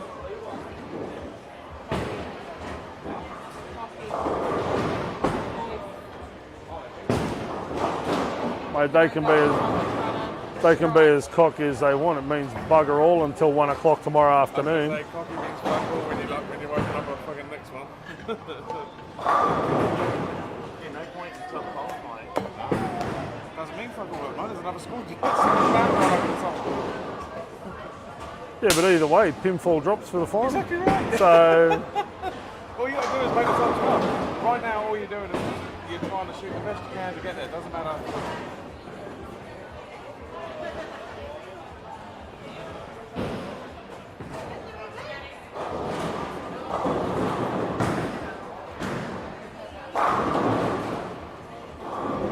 Oh, the way she slapped the 5, then I thought she pocketed 7.10. I was going to go, what the hell was that?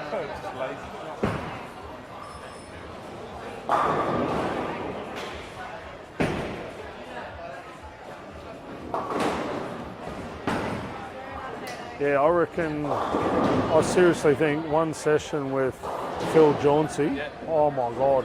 That's what I just said. And he's a no bullshit. Yeah, exactly right. He said to us, we went into a coaches meeting on the Gold Coast, and he said to us, he goes, right, how many people have seen a sports psychologist before? And everybody put their hand up. He goes, right.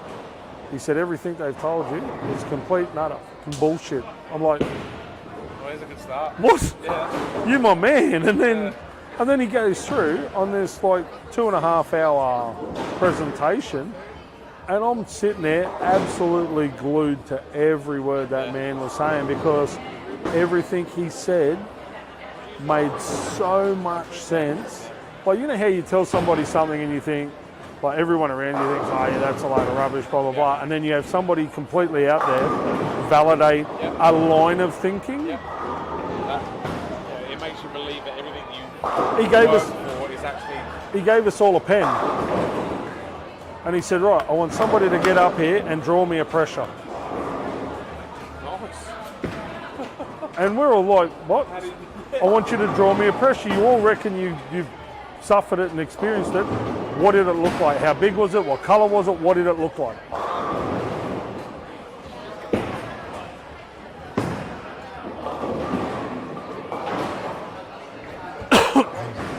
Herman with a 9 spare. Amber with a 205. Amy finishes with a 189. That's got to give her a little bit of belief going into tomorrow.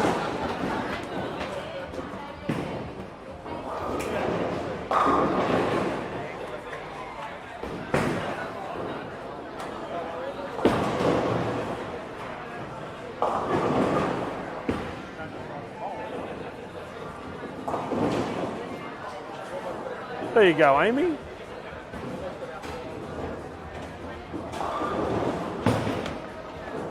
You can't get much more spot on than that. 88. Yeah, but like some of Yeah, these but games have a could have look. been What better, your like entering average 156. is 180. Was it 188.1, and you bowl 188.4, 188.71, 188.75. That's not bad in a centre you're not familiar with. Yeah. And didn't you have a bit buck better. 50 in there? Yeah, that's what I mean. Like a buck 50 really high and the buck 166. There you go. So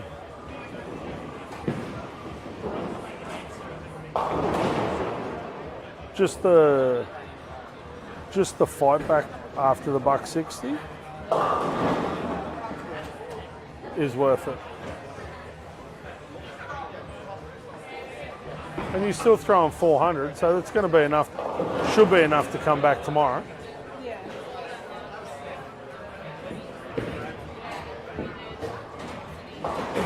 $234 for Carl, $191 for Teresa, $223 for Liam. Don't have to worry about climbing into the top 12 overs. We beat them in the last game, so they can't go above us. All we've got to do is hope 11 other teams don't go above us. But no, Phil sat there and he's like, draw me a pressure. He said, I want to know how big it is, I want to know what it looks like, what colour it is, how many eyes it got, what is it? And we're all sitting there like, and there was some high profile coaches, like Eric Jang was there, Don Lindsay,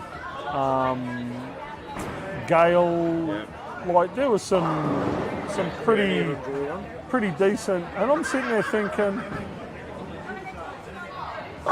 wow, I've always believed that pressure is something you put on yourself, it's not a physical thing, but when he put it like that, I'm sitting there thinking, that is absolute gold, like that is, and he goes, right, he said, if nobody's ever actually seen it, experienced it, or like can physically tell me what it looks like, why do we believe it? Why does it happen? It's something that we all do. And somebody brought up, well, none of us have ever really seen Jesus. And Phil turns around and goes, yes, but people have physically seen him at one point. He said nobody in the history of mankind has ever seen a pressure. And it's like, the minute he said that, I'm like, wow. And from that point on, like I said, I was absolutely glued to every word he had to say. Oh, mate. You're good to give me that pep talk now before I bowl, mate. What's that? About pressure. Mate, It's amazing how once you start taking those little mental switches away, how much more, even though you've got the physical ability to do it, it makes that physical ability a lot more tighter and cleaner the whole way through, and then all of a sudden you're back in contention where you possibly should be in the first place. Yeah, as I said, just the way he explained it all was like, oh my Lord, that is 100% switched on. Like, and he said instead of thinking it as pressure, as like, I have to do this or I have to do that, he said, it's exactly the same process from the first ball to the last ball of every game, of every tournament, of every league you ever bowl. He said, why don't you use that situation as a fuel tank?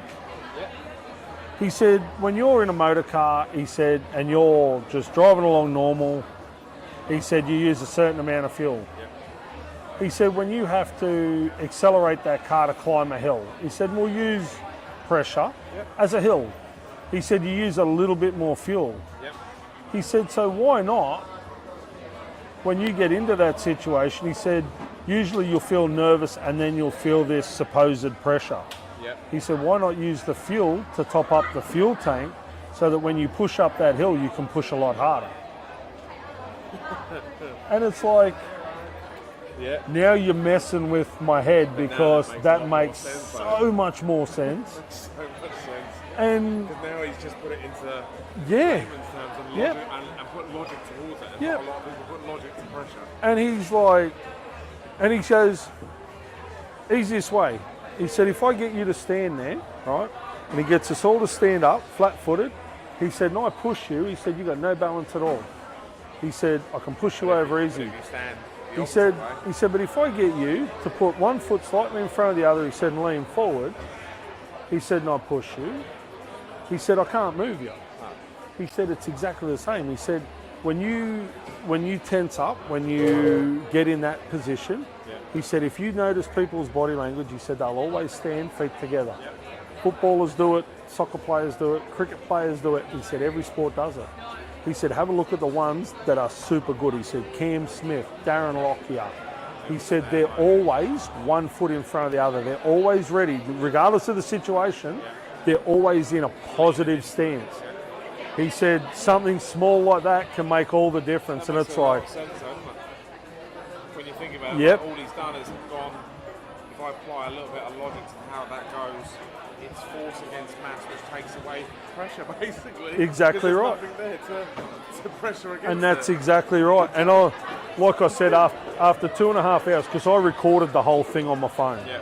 So I've got his whole presentation recorded on my phone. And Del Warren was following him. Del Warren's come up and he's gone, I've got nothing. He said, how do I follow that? He said, that is 100% on the money. He said, that's as good as it is. Yeah, that's exactly what it comes down to. Still firm. Is that the stuff? That's one lot, and we need the rigid lot. Oh, we can do it with that. Yeah. All right. He's Tyson Jones on steroids, isn't he? Oh, yeah. All right, boys and girls, that completes qualifying for squad number 1. We will be back in about 45 minutes after the lanes have been washed and re-oiled for squad number 2.